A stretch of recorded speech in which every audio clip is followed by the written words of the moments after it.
Welcome back to the Name Redacted podcast, America's most beloved podcast, the most downloaded Red Sox podcast in the world.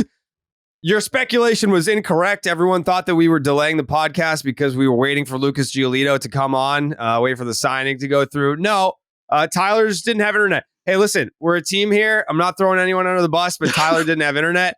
What? I can own it. We had a bit of a crisis in the Milliken household. One of the wires, what are they called? Not National Geographic, National Grid, the electric company. National Geographic. I don't know. They were National explaining Geographic couldn't come over to fix your internet, so that's why we couldn't do the podcast for 3 days. We were having an electrical issue. It short circuited our whole router, so our router has been damaged. The guy came yesterday. He's like, I can't do a ton. He's like, I can do enough until you can call them and get the wire fixed, so we can record. He was a fan of you, Jared. He legit came into my room. He's looking at my box. He goes, you know Jared Carabas? I was like, yeah. We do a podcast together, a Red Sox one. He's like, that dude's the fucking man. I was like, right. I was like, cool. All right, man. I was like, just get it working. He's right, Tyler. He was spitting. He's 100% correct. And the Red Sox have finally signed somebody, Lou. The Red Sox have spent American currency on Lucas Giolito. Bigfoot. Suck on it. Everyone who said the Red Sox were poverty, you're incorrect. They've spent money, real American money. One more time, Lou.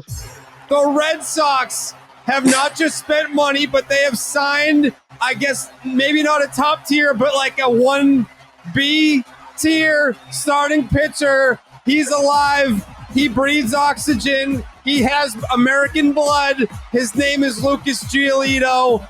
And I have a little bit of hope now. I have a little bit of hope. I don't know how you feel about this, Lou, but that's personally how I feel. I have a little bit of hope now.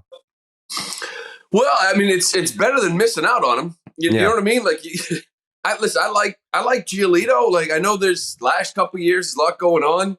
But good God, they got to a point, right? Where we were just like, can I just get somebody? I need somebody. Now, I would have felt a lot better if there was that ace on top, right? Yeah. If you had a Yamamoto, Giolito, sort of we can get him right combination, awesome. Yeah.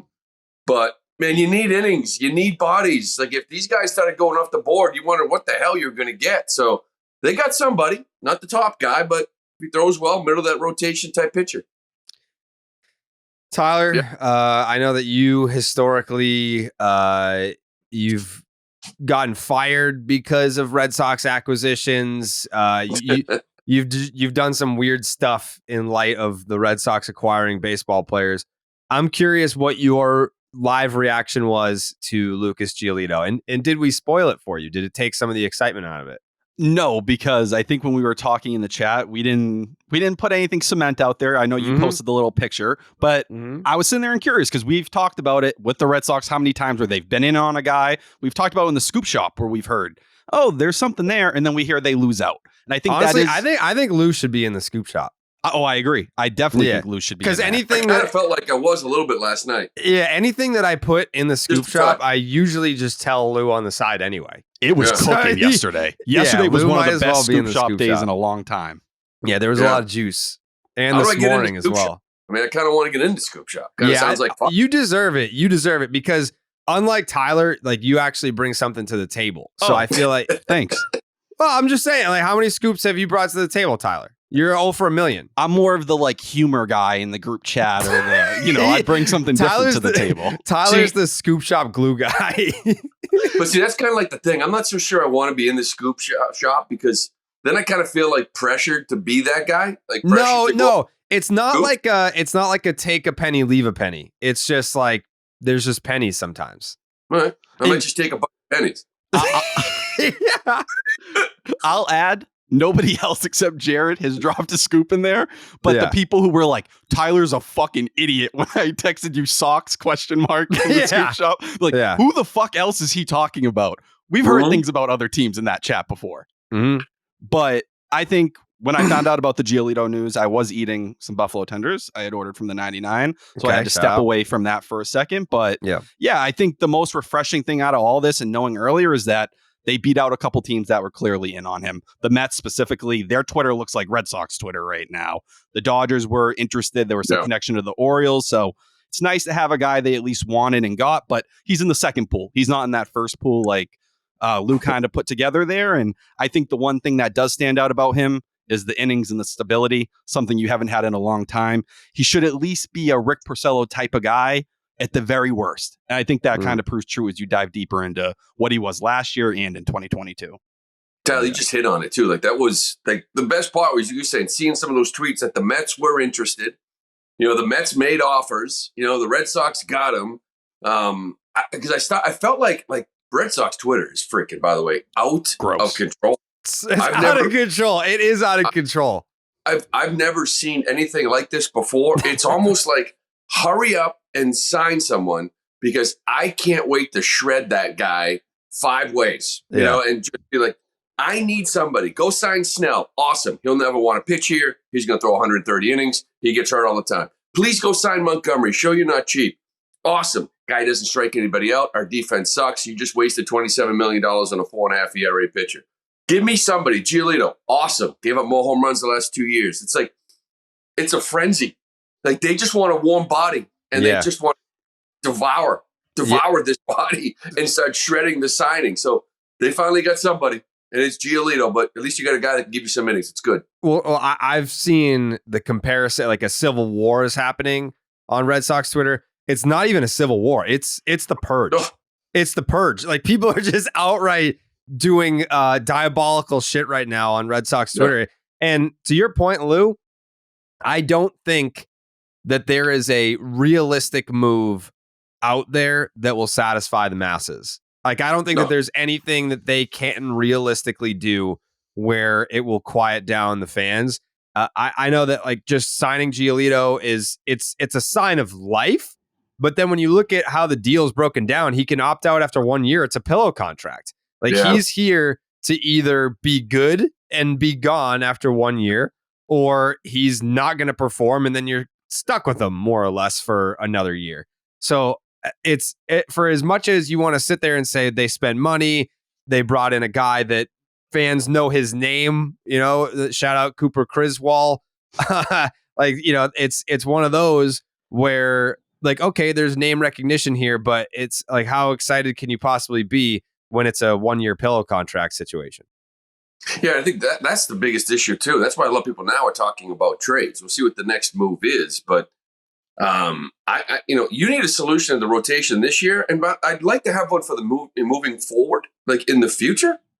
Like you just mentioned, when I saw like the 2 year deal, I was like, okay, and then the opt out after one. I'm like, did Michael Wacha have an opt out after one? And when he was really good, he left.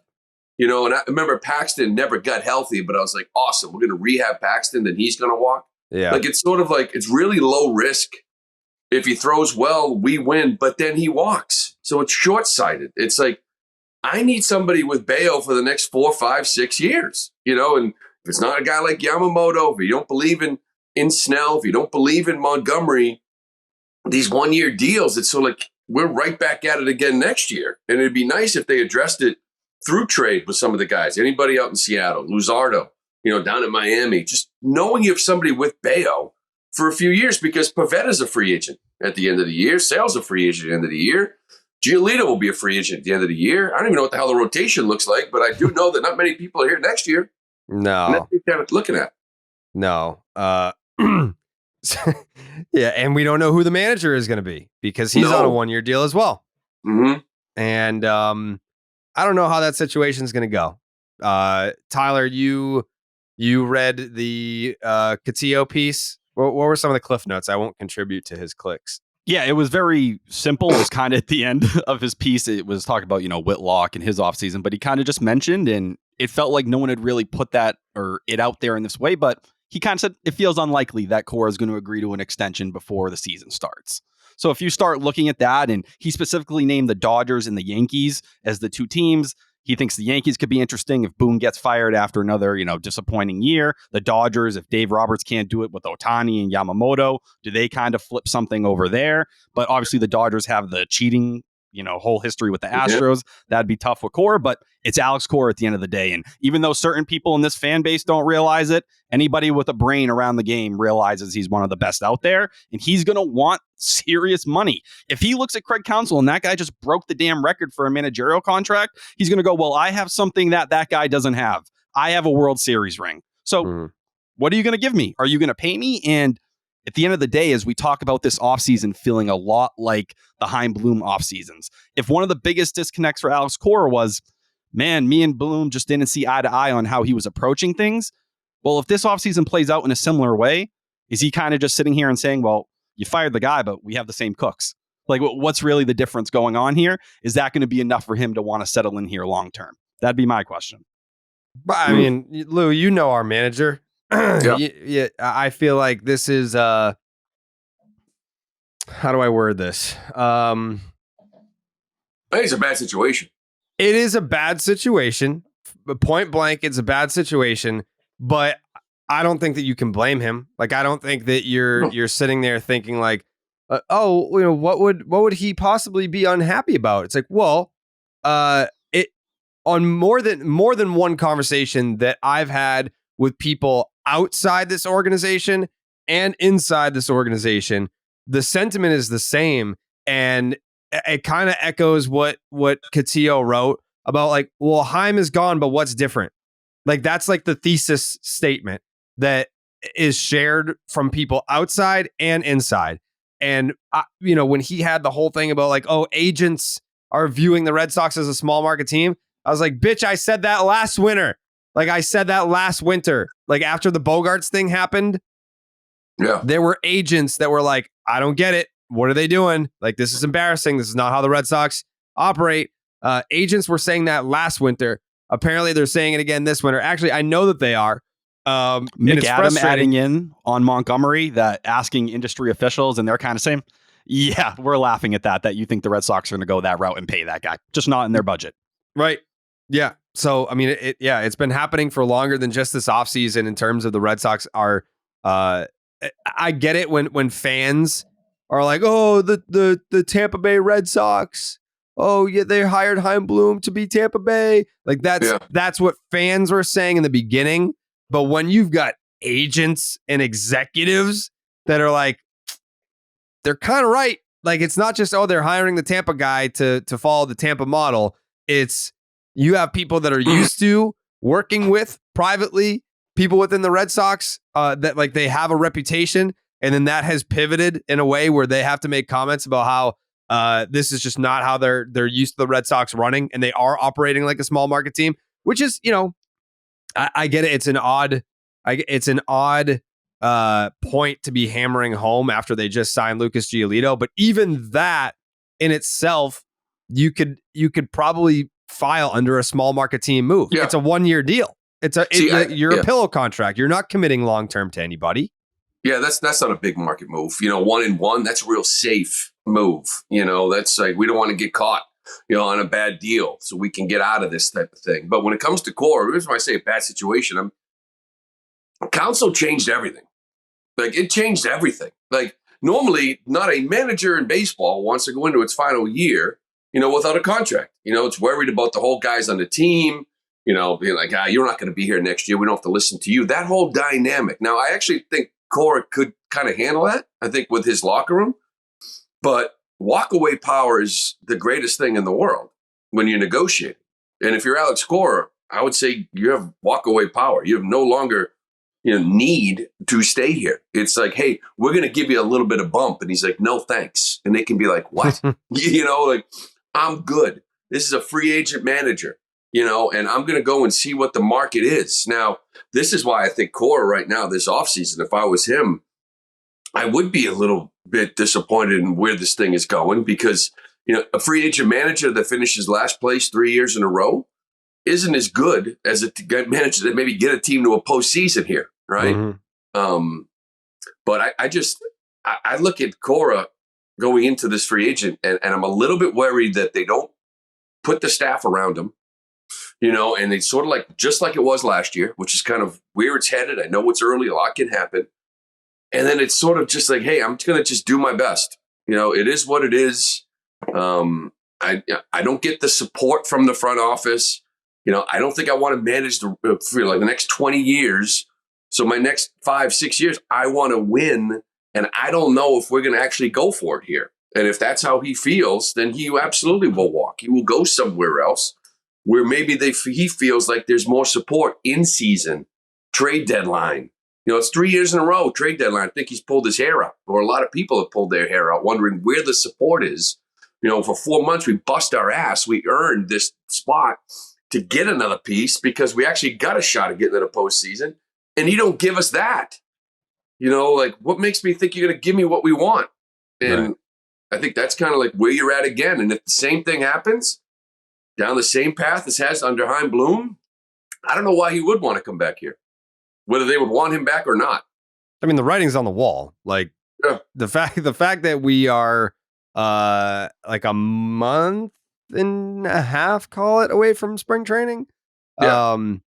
And I feel like he doesn't have any interest in even like having the conversation where it's like, that's nice. Like to your point about Craig Counsell changing everything, like that changed everything for everybody. Like now it's like there is a public, because a lot of times it's, managers' contracts are not negotiated or put out publicly. Like we don't know like years and dollars for a lot of managers throughout the league. Like that's not public information for everybody.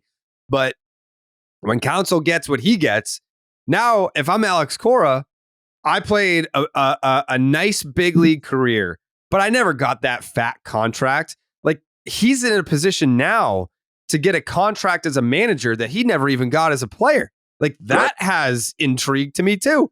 Like, let me see what's out there. Like this, it's going to be nice to be courted. Like all due respect to Alex Cora, the baseball player. I don't know how many times he was courted as like a top dog. Like, you know what I mean? Like he's going to be, he's going to have the managerial equivalent of a tier A free agent if his contract expires and he doesn't have a deal. Like that's a life experience that you work your whole life for. I would love to have that. And I feel like that's where he's headed. Yeah. And he's also going to be involved in that, like, in the say, right? Like he's not going to go anywhere where they're like, hey, we got a young team. We want to rebuild and we think we're going to be where we want to be in 5 or 6 years because we've got a lot of good kids in A-ball. Yeah. Like that's not the team he's going. So if he's sitting in these meetings the last 3, 4, 5 years, hearing the same shit, you know what I mean? Like, hey, run our race, let's just sort of wait for these guys to develop. And then maybe in 25, 26, maybe if everything goes well and if the prospects don't get hurt and perform at a certain level, we'll finally be at a spot where we think we can spend again. Like a lot's got to happen.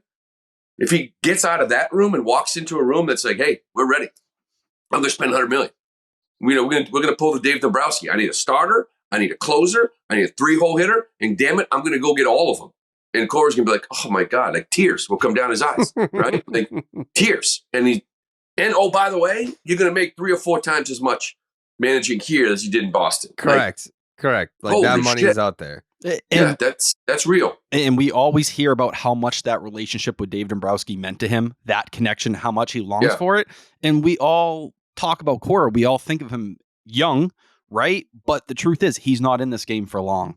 Like I'm guessing whatever this next contract he gets, he'll play it out. And then it's either GM, it's TV, it's retirement, it's whatever he wants to do.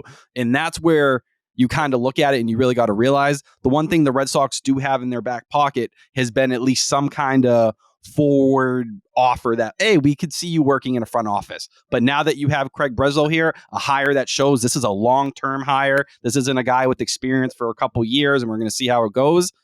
Is there really even a spot for that avenue, that thing he once dreamt of being taken, the guy to take over a front office? That's not really here anymore either. So it really is, are you going to give your manager what he needs to succeed or not? I don't know how he can feel like it's any different right now. And, the other thing for me, too, is like, I get it. I felt like, the whole cheating scandal thing when they brought him back and they hired him, I felt like Alex for 2 or 3 years was just sort of like, hey, thank you very much. I owe it to you. I appreciate getting me, back into the game. And, and shouldn't you put your foot down and want more pitching? No, they gave me an opportunity to manage again. And I thanked them. Like that whole, like, thank you for bringing me back. We're fucking past that. Like, we're 3-4 years past that. You owe him now.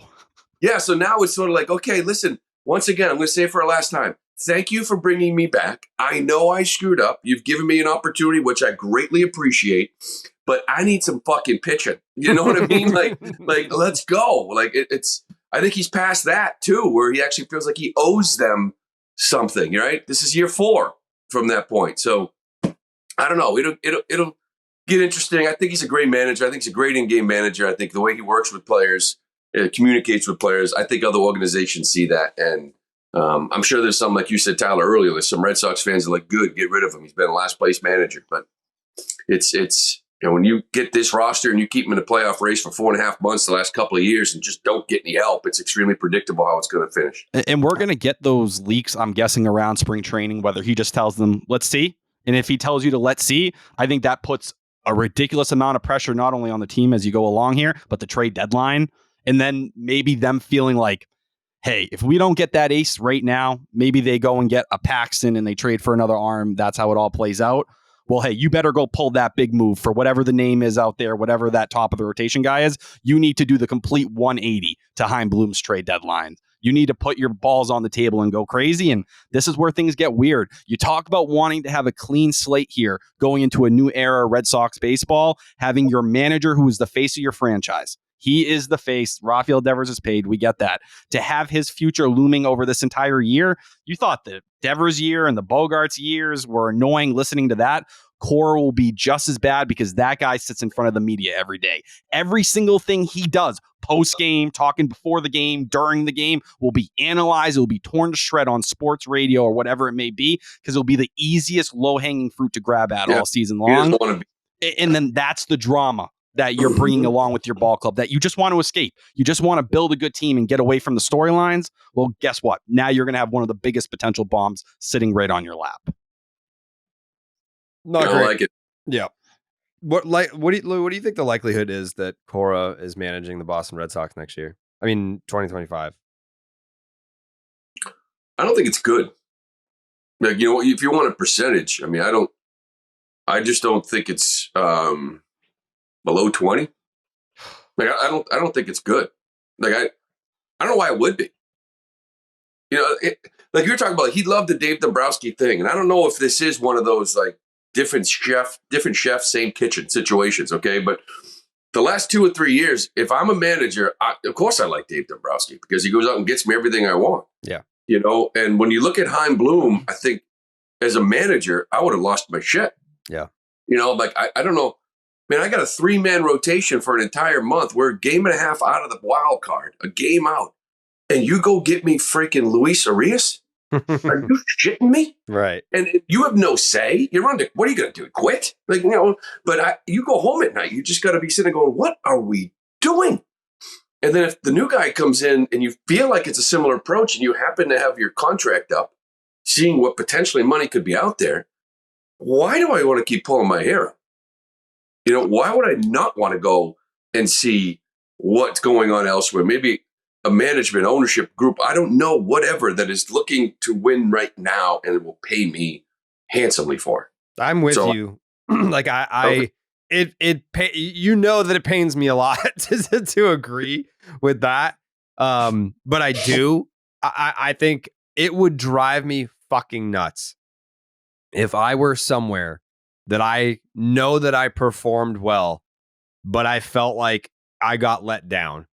And in his position, like, what more could you possibly ask of the man? He's been patient.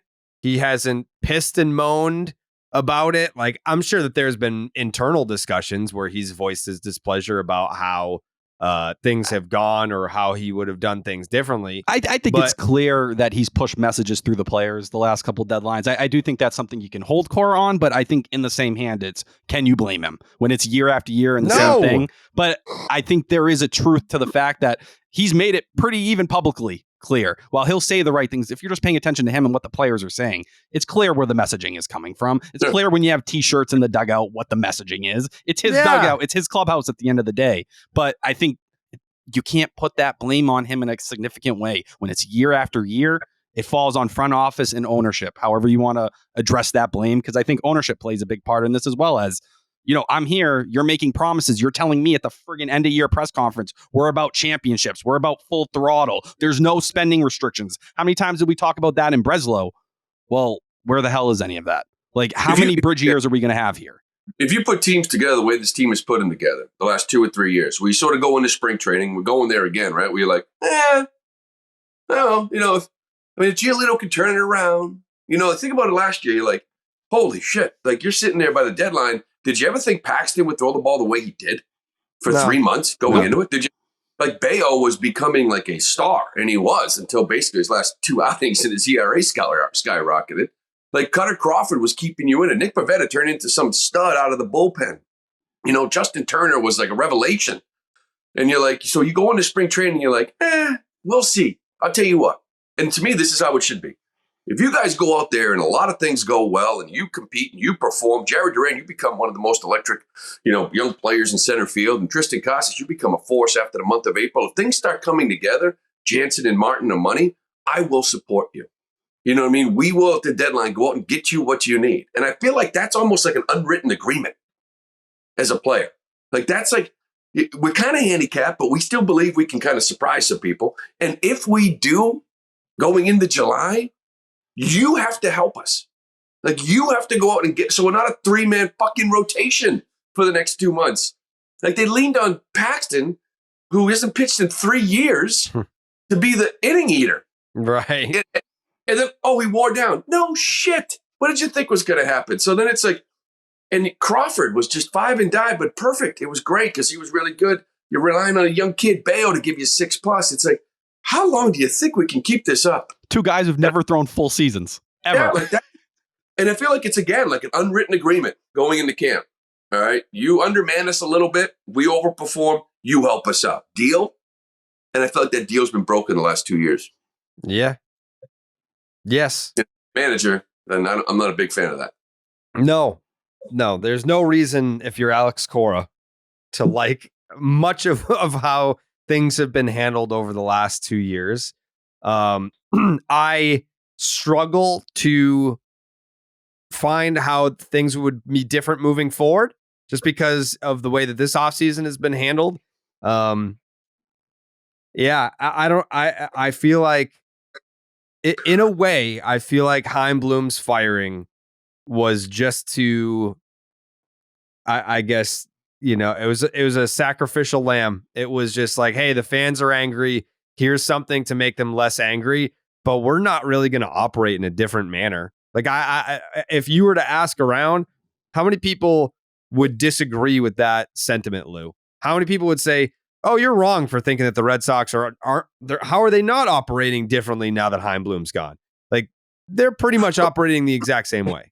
Financially, I think absolutely. I think financially there is a belief. There is a belief that it's a slow build, that when we get this new crop of AA players and perform at a high level, like we started to see in 15 and 16, with Mookie and Jackie and Benintendi and Devers was starting to come. All of a sudden, boom, it was a perfect storm. Dabrowski comes in, we spend like, maniacs. I think it's still they believe in the slow build. When it comes to those 2 guys, I don't think he was a sacrificial lamb. Like, I don't think he had a lot of money to spend. I think he royally screwed up in 2022. It isn't talked enough about the fact that he goes over the luxury tax threshold. Like, to me, that's not fireable, but it's like, dude, what are you doing? We're in last place. The other 5 teams that went over in the playoffs. Like, yeah. So I think the deadline, the trades, is why Chaim Bloom's not here. I don't think he's a sacrificial lamb. I think he screwed up 2022 bad, and they had to go under last year. So you knew that payroll had to be at least no better than 9th in baseball because 8 teams went over. I think at the deadlines, teams started ghosting him. We know the stories. You guys hear the stories. Like, his reputation around the league, teams weren't picking up the phone. Okay, they thought they had a deal done, and the last minute he tried to include the greatest prospects in their organization in the deal. Like, he changed prospects, and teams started getting pissed. And if I heard stories like that, and you did, don't you think ownership did? Yeah. And if the way to get better for this ball club, if we don't believe in spending the 10-year deals, we need to build up our assets and make trades. If you can't trade with anyone in this league because nobody likes dealing with you, you can't work here anymore. That's why I think Chaim Bloom is no longer there. So, but yeah, financially, it's We're still in that. I don't know when it changes. I don't know when it changed. I don't know when it changes. I don't really know. It's not my job to know, I guess. I think that's where the conversation turns, right? Because I think for a lot of it, it was framed by a lot of people in that financial, landscape, right? Heim won't spend that money. I think the reality is, and as we're seeing here, what ownership wanted with Craig Breslow was not the guy that was going to go out and make these major moves like they tried to leak, right after firing Bloom in typical Red Sox fashion, right? Shit on the guy as he goes out the door. Oh, there was a sale trade on the table. He overthought Yoshida and Trevor Story, and it ate away at him, and he couldn't make decisions. In reality, it wasn't that they were hoping, someone will come here and spend a ton of money. It was more, can you be a little more smart? Can you be more creative and work with those financial restrictions? I think that's what the big conversation point has to be, is those financial restrictions. That's what Red Sox ownership is doing at this point. That luxury tax number, as we've seen recently, it's either maybe a little bit over or right underneath, depending on where they're at. They just want someone who operates maybe better in their eyes or is more efficient, can work with agents and do that stuff. It's not about that big move I think we were all hoping for, where you're going to hand out that massive contract or whatever it is. I think that's how a lot of people looked at it. I think it's the other way now. They want someone who can make those smaller moves and be more creative when working at $237 million, not bumping it up to $270 million or higher like the Yankees, the Dodgers, or the Mets. To me, the trades were the most disappointing thing with Bloom. I think after the Jeffrey Springs thing, he became gun shy at certain points, and it really ate away at him. I think that's why we saw the hesitation at the trade deadline. And you saw when you were willing to put yourself out there. Look at Wilyer Abreu and Emmanuel Valdez for Christian Vasquez. What a trade that was. If you were only willing to push farther beyond, all you had to do was flip money. Just flip JD Martinez money anywhere. Who gives a fuck? Just get underneath it. Anything. And you kind of continue to hold. And then this past year, just not doing anything. Yeah, you're going to get the response you're going to get. I think you hope with Craig Breslow as a player, he gets it a little bit more, but it's not a sign or pointing to bigger financial kind of changes happening here. It's just acting smarter and more creatively in the same kind of, box that Chaim Bloom was in before. I think he is here to trade. Yeah, like the Verdugo trade. Can you make tougher trades with a team like the Yankees that might burn you? Yeah, from day one, he talked about it right away, talking about trades, saying that you don't think like you have to win every single trade, and it was just like, oh, here we go, right? Like identify who's the real prospects are and move everybody else and try to improve this team. And to me, that is the difference. You might have had a very similar, smart Chaim Bloom. Not much has changed, but when it comes to trades, a guy more willing to kind of be more vulnerable, I guess, and lose a trade or move on from a guy and get this and get that. Because you mentioned it. Abreu's a good player. Whether you keep him here, whether you move him for somebody else. What could you have gotten for JD? What could you have gotten for Evaldi? Like, you're a last place baseball team and you went over. You're sixth, which caused you to stay under the next year because you knew some salaries were going to go up, which automatically put your payroll at 9. People can talk about how it was at 12 and that's a disgrace. You all agree that you had to stay under. And that payroll is going to be at 9. Historic 8 teams went over. So what happened in 22? Just screwed you. But it's about the trade market. And I think Breslow, it's one thing I've always said from day one, being a former player. Look at Chris Young down in Texas. Oh, we're sort of struggling. Oh, we got bad arms. We're going to trade for Scherzer. He knows what that locker room is like. Dude, I just traded for Scherzer. Are you kidding me? My players just showed up at noon. They walked in that locker room. They couldn't wait to work out. They couldn't wait to hit. They couldn't wait to throw because I believe in them. Hopefully that's where Breslow kind of makes the biggest difference between he and Bloom. We'll see. Yeah, it's something that can't be overlooked. Like the former player aspect of it is huge for that very reason. But I'm just going to throw a guess out there that I'm assuming that listeners probably were anticipating a little bit more of a positive podcast after actually signing somebody. So I want to kind of gauge where you guys are at. Like how much did the Lucas Giolito signing increase your hope for the 2024 season?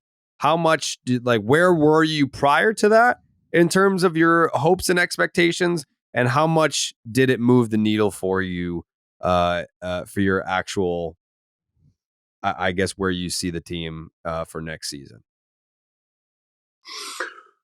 Well, I felt like it was like, you didn't really gain. Like, we're not gaining ground.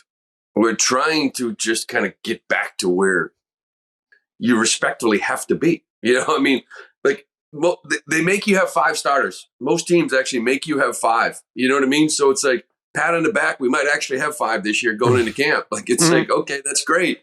You know, honestly, I felt like they needed, I would have felt better if they gave Giolito a 3 or 4 year deal and just said, you know what? We freaking believe in this guy. We believe we could turn it around. We know he had some issues off the field. He's more like the guy that he was before. And we're building with him for the next 3 or 4 years. Like the 1 year and the opt-out sort of feels like something that like a team that's trying to win it right now should do. Hey, come to us, win a World Series, pitch your ass off, and go make your money, and we'll pat you on the back at the ring ceremony. You know, and I don't think this team is here. I think they needed a little bit more like future certainty, right? But it does feel weird. Like why bring in a guy that if he does really well, he's gone? Like, what is the point of that? I don't know. Well, we saw it with Waka, right? That was the issue with him.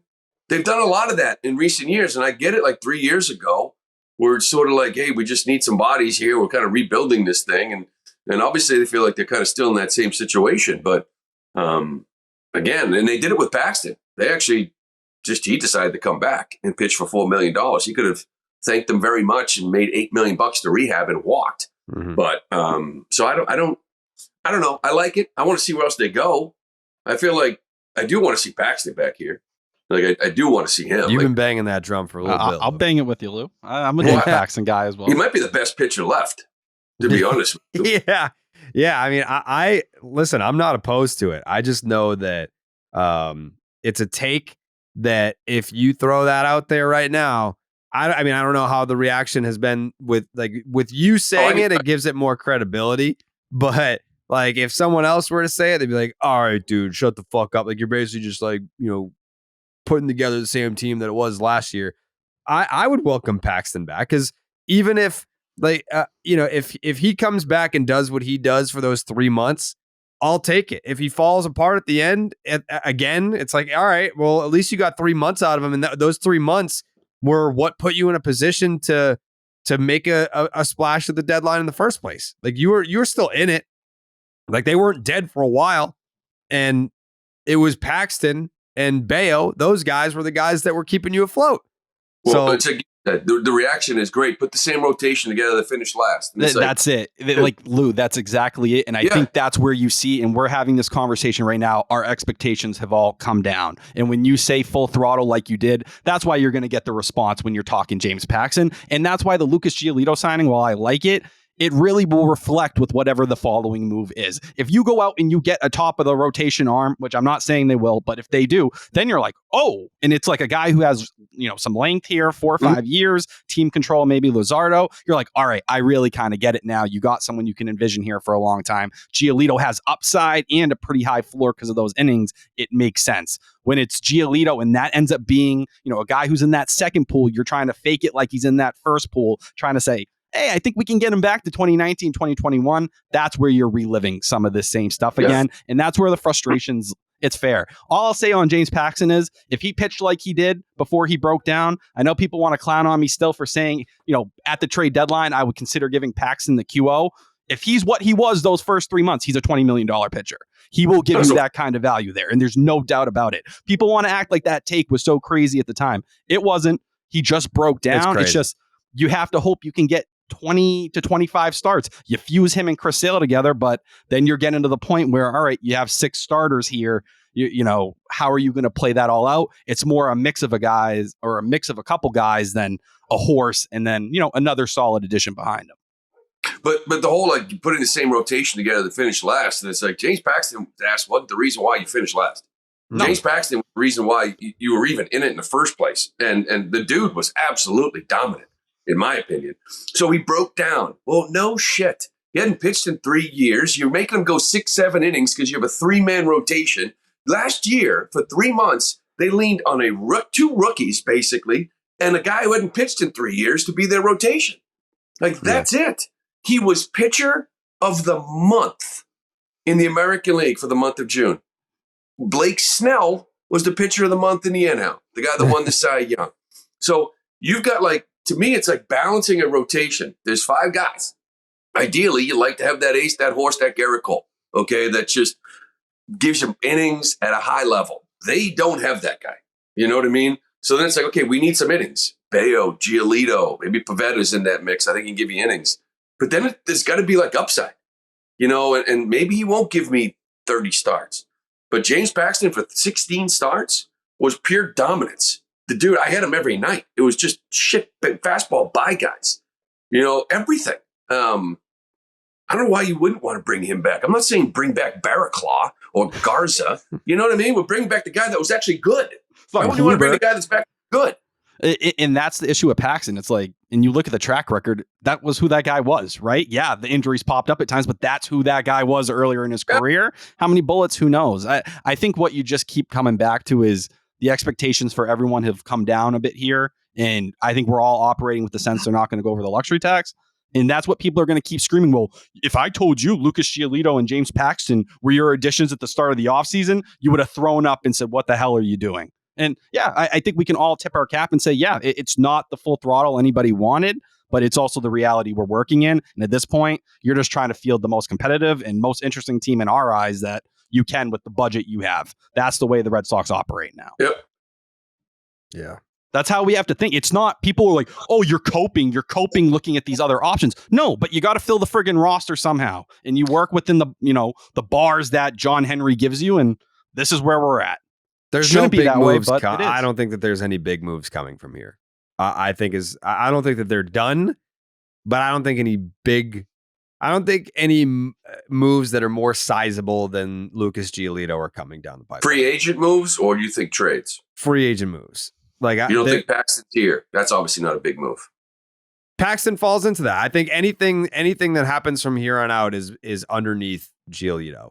Like there's no big move that's coming where it's like, man, like that. Like if this had been first, then we'd be really excited about the whole offseason. Yeah. I don't think that there's any more big moves that are coming for this team. Maybe like.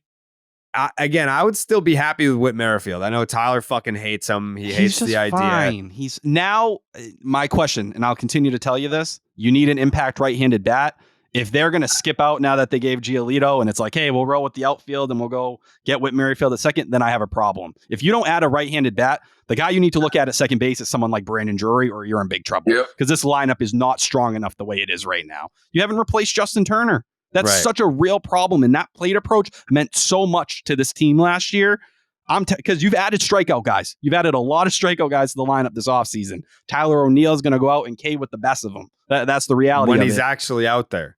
When he's actually out there. And that's the stuff that scares me because I thought Turner's approach meant a lot to how this team went about things last year. It was contagious. And don't say even Verdugo for the first 3 months. Verdugo too. Yeah. When this team was kind of playing and surprising and fun and scoring runs, it was Verdugo, it was Turner, it was Yoshida, and Casas. Kind of like those 4 guys were sort of like, all right, we're gonna grind these at bats, like that balance in the lineup. There's gonna be swinging. Devers a swing and miss guy. There's other swing and miss guy. Story's gonna be a big swing and miss guy. But when you have Turner sprinkled in and Verdugo, now the second half, Verdugo didn't give you those quality at bats. Neither did Yoshida, to be honest with you. So you sort of lost that. Man, Turner gone, Verdugo, good Verdugo, gone. Hopefully Yoshida can pick it back up. Casas will be there, but I'm with you. Like that right-handed bat, like impact right-handed bat, even Teoscar, he swings and misses, right? Some of the other names you're hearing about, Soler, the swing and miss. It's like, God, where's that balance? Because remember, we didn't want swing and miss, so we can't a year later be like, we don't care about it anymore. Exactly. And like that was such a philosophy thing for them, and you felt it. You felt it when Justin Turner was in the lineup. I guess where I am with them right now, and Spear reported yesterday that they're still in on Teoscar Hernandez. We'll see after the Giolito signing. They're not. Okay, I'm happy you said that. I wasn't going to say it, but I'm happy you said it. I'm not saying that they're out or they've withdrawn, but I don't have any reason to believe that after signing Giolito that they will do something of like the 4-year, however, like 15 to 20 million AAV for a position player. Wait, so do you think signing Giolito, like if they're sitting in the offseason saying, okay, we're gonna go full throttle. Okay, maybe that's yeah. Vroom. Giolito's new nickname. I don't know. Lucas Full Throttle Giolito. If he's do you think that they sort of felt like they were going to shoot higher in pitching, but because they got Giolito, they can now spend more on position players or someone else? Or do you think they actually spent a lot in their minds on Giolito and now have to mess with like a lower tier players. You know what I mean? Like, I think that they have throttled themselves out at this point. Yeah. I think that Giolito, you believe is like their big money signing. That's what I believe, Lou. That's tough. That's what I believe. I think that there will be a pivot to just a lower tier position player. I think that's the route they're going to go. And I don't know, like what tier do you think Whit Merrifield is in? Like obviously he's not the back-to-back hits leader anymore, but he's still a solid defender. Below league average bat. That's what Whit Merrifield is. You're getting him for defense at this point. 94 Tyler OPS is plus married to the fact that he's a below league average bat, but it's really just the pop. Like I don't know how like if you look at OPS plus, okay, he's a below league average bat. Yeah, but he's gonna get you hits. He's gonna get on base. Like he's still an effective offense. It's not like he's out there punching out all the time. Like he'll still pop you 150 hits. But all right, maybe 129 of them are singles, but who gives a shit? It's two different conversations, right? Like Whit Merrifield at second base, if you go get, let's call it Teoscar Hernandez, cool. Go give me good defense. I'm not worried about the bat at that point. Anything that the bat gives you is a plus. If you're not going to go get Teoscar Hernandez and you're bringing in Whit Merrifield at second and saying, all right, well, that's our lineup. Who's hitting between Devers and Casas? Who is it? Please tell me. That's what scares me. You're not putting Whit Merrifield in that spot. God damn if you're giving Trevor Story that opportunity after the last couple of years. And I like Trevor Story. I'm a Trevor Story guy. You cannot depend on him to be that right-handed bat to kind of figure that lineup out. Now, where I would sit here and I'd wonder now, and Jared, you've been very negative on the idea, not because you don't like Justin Turner, but from what you've heard about that possibility happening. They haven't called him. Scary. But if you're going to lower tier now. That's a problem. Yeah, that's a problem. If you're talking lower tier DH options that aren't a 4-year for Teoscar, it's like, well, Justin Turner is 1 or 2 years, right? Can you figure that out? By the way, I'm not down on bringing Justin Turner back. I would love to do that. I think the only reason why you say it's not going to happen is because of Yoshida's defense. It has nothing to do with wanting the player back in Turner. I would love to have Turner back here.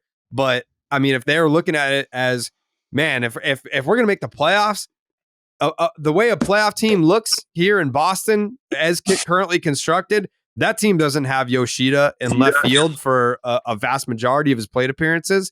So they're looking to get him more at DH. And to do that, I mean, like Justin Turner is going to be fucking 40, dude. Like where are you putting Justin Turner? Most people feel that way. They like everybody. I remember even the end of the year, it's like even talking to him. I was like, just please retire here. And you just had some of those games where afterwards you were like, God, I just want to watch him the rest of his career. Some of the at-bats he had, like some of the clutch hits that he had. And then you looked at it and you're like, realistically, if I don't know, can Yoshida get to the point where you can put him out there every day and left and feel okay and keep a guy like Turner? But you're right. Like Yoshida's a guy that keeps you from keeping Turner. And it's kind of unfortunate. It's just realistic, and so I think he goes somewhere else, goes to like an Arizona and is like a DH and kind of with that young group brings everything that's awesome about him. It's great. That's where you got to pick your poison here too, right? Like that's where you look at Rhys Hoskins and you say, all right, well, that's another guy who's probably going to take a pillow contract kind of idea so he can reset on the market after surgery.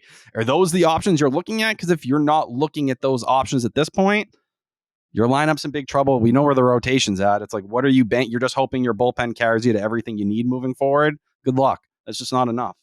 See, pillow contracts to me are okay if it's like actually bridging you to something. Yeah. Like you're a guy like Brandon Drury, right? Like, yes, he is that right-handed bat that you want. He is that defense that you need. And it's a 1-year deal. Awesome. You know why? Because we think Marcelo Meyer might actually be ready, whatever. But when it comes to the rotation, and it's like, I don't want a pillow contract. You know what I mean? I just want to know who the hell's, if our rotation's not going to be great this year, can I just feel better about who's going to be in it the following year? You know what I mean? So a guy like Hoskins, yeah, sure. Okay. He can help out, and I don't really, he can be a pillow contract. We don't really need him moving forward. We feel like Casas will be the guy, right? So, but I wonder where that right-handed bat's coming from. It's not in the free agent market. Merrifield to me is free agent wise. It's okay if you swing and miss and don't want to pull trades off. But Drury's the guy. He's the combination of everything you want. In that way, if you say at that point we're going to just rotate a DH, you can understand it. I think Drury was like a 114 OPS plus this past season. So like, and you get plus defense. I think he was +5 outs above average. So you're getting a little bit of both there. Like that's the stuff you kind of bank on and say, all right, if you're not going to go get that traditional DH like a Turner, Hoskins, the names we mentioned, Solier, that's the best pathway to do it. And you can still get Yoshida some of that time. The one thing I will add, the way Breslow spoke, it seemed like back at the GM meetings that he thought Yoshida was better in left field than what the metrics said. How much they believe that, I think their actions have been telling. Breslow, he was like, I think the metrics are a little misleading, which at Fenway they can be when it comes out, it's above average.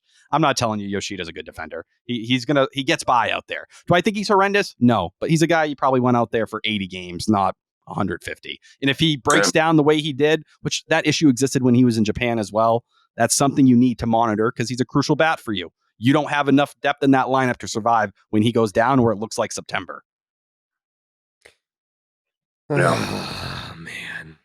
Well, having fun yet? We're going to take a quick break from our Giolito reaction episode with Lou Merloni to bring you a word from our sponsor. It's time for the parade in Pasadena. Tradition meets college football action in one epic bowl game. And with DraftKings Sportsbook, you can make every play count. New customers can score $150 instantly in bonus bets for betting just $5 on college football. The Rose Bowl's on New Year's Day. Currently, DraftKings has the odds at Alabama +1.5, Michigan -1.5. No idea who's going to win. I'm going to be rooting for Bama because my friend went to Michigan. I want to see him lose and cry, but really anybody's game. So if you want action on the Rose Bowl, download the app now and use code JARED. New customers can score $150 instantly in bonus bets for betting just $5 on college football. Only on DraftKings Sportsbook with code JARED. The crown is yours. Gambling problem? Call 1-800-GAMBLER. Visit www.1800gambler.net. In New York, call 877-8-HOPE-NY or text HOPE-NY 467-369. In Connecticut, help is available for problem gambling. Call 888-789-7777 or visit ccpg.org. Please play responsibly. On behalf of Boot Hill Casino and Resort in Kansas, 21 plus, age varies by jurisdiction, void in Ontario. Bonus bets expire 168 hours after issuance. See dkng.com/football for eligibility and deposit restrictions, terms, and responsible gaming resources.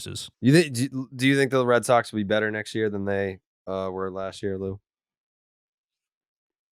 When it's all said and done, not based on what's happened yet. Well, based on what's happened yet, I would say no. But I think when it's all said and done, I think that there'll be more pitching. I think that there are some guys that I know we make fun of Cora or like the Red Sox organization when they start talking about guys like Sale, Whitlock, and Howe. There's people like, I've already caught that act. You know what I mean? Like, and Pavetta, I've already caught that act. But those first three guys I mentioned all did have surgeries last year going into the offseason.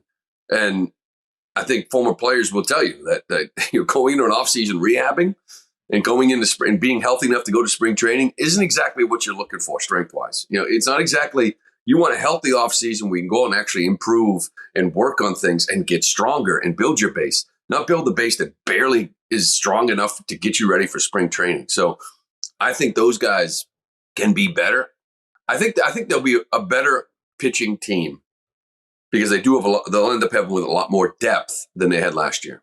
Lou, there was one thing you tweeted out the other day that I thought was something that nobody's really talked about. I think we often have the conversation. Tanner Houck, he's a closer, right? He has that kind of mentality. I'm someone who's pushed that a lot. Some people would say, hey, look at Garrett Whitlock. Multi-innings in 2021 was really their closer at the very end of that year. You tweeted out Cutter Crawford. And I think Cutter Crawford out of the three is the best one with starting rotation potential. You were like, no, I love him in that closer role. I think we can jump from this to some of the Kenley Jansen rumors we've been getting. But why do you think Cutter should be the guy they kind of turn to if they're looking for a future closer if they ship Kenley off? I think there's a reason why he went 5 innings pretty much every single outing. And I do think there's a health concern. There's been a history there. I think they look at the body type. And I know you just can't look at body types, right? Because we'll go back to what about Pedro, and Yamamoto and everything else. But he's not a big guy.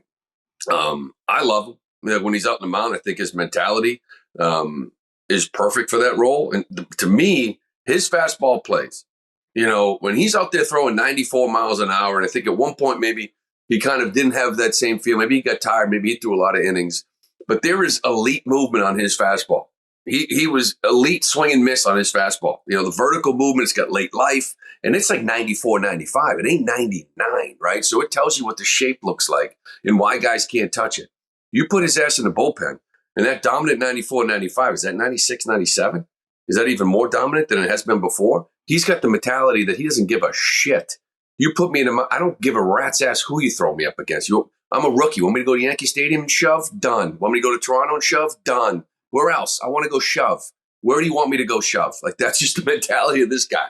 And that's why I think, is there a long-term future as him as a starter for a guy that they didn't really trust to go more than 5 because of the body type and the history? If that's the case, let's bump that velo up to 96, 97 and just freaking deal with the fastball and the secondary stuff. I think is swing and miss. Isn't that where the question comes in, though? Because you look at their inability to develop a starter. You have a guy, while he was struggling to go through the lineup, a third time, we saw 5 innings, way more success than we saw out of Tanner Houck and way more success than we saw out of Garrett Whitlock.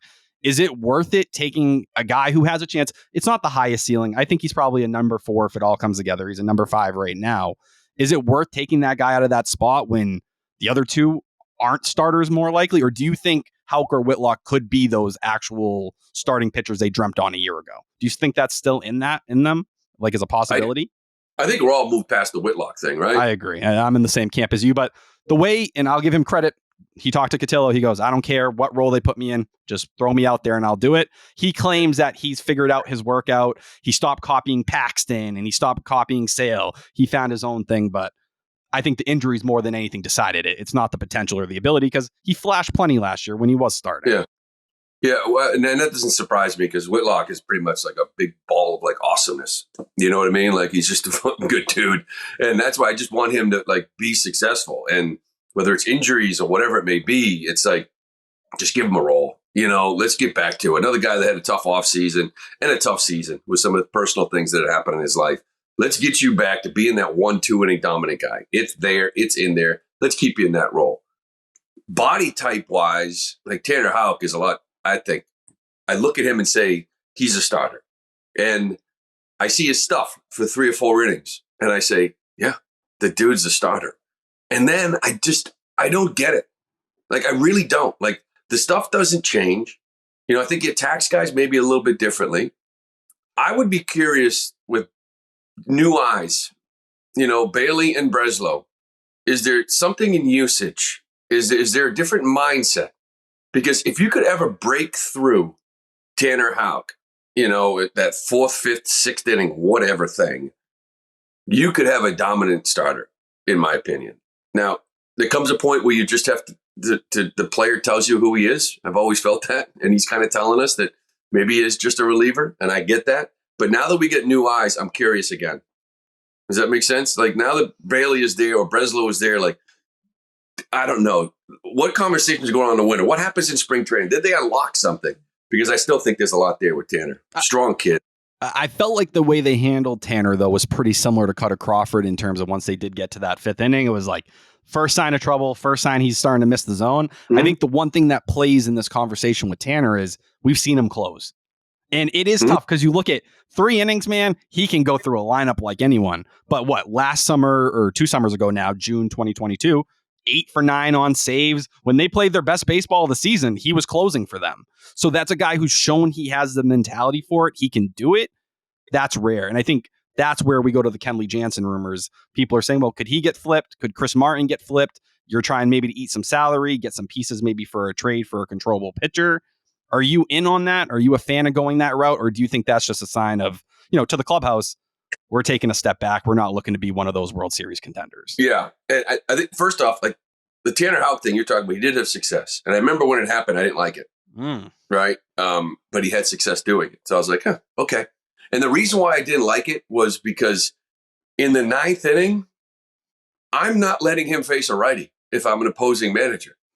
You know what I mean? Like, or I'm going to try not to. So I'm an opposing manager. I got some lefties waiting for Houck because I'm taking away his best weapon. He is no longer Tanner Houck if I make him face 3 lefties or 3 out of 4 lefties. Now he's got to be fine with the slider. Now he's got to throw that little 2-seamer in or try to do this new cutter. You know what I mean? Like if I hit 3 righties, I think he'll walk through them, right? Sinker, slider, good night.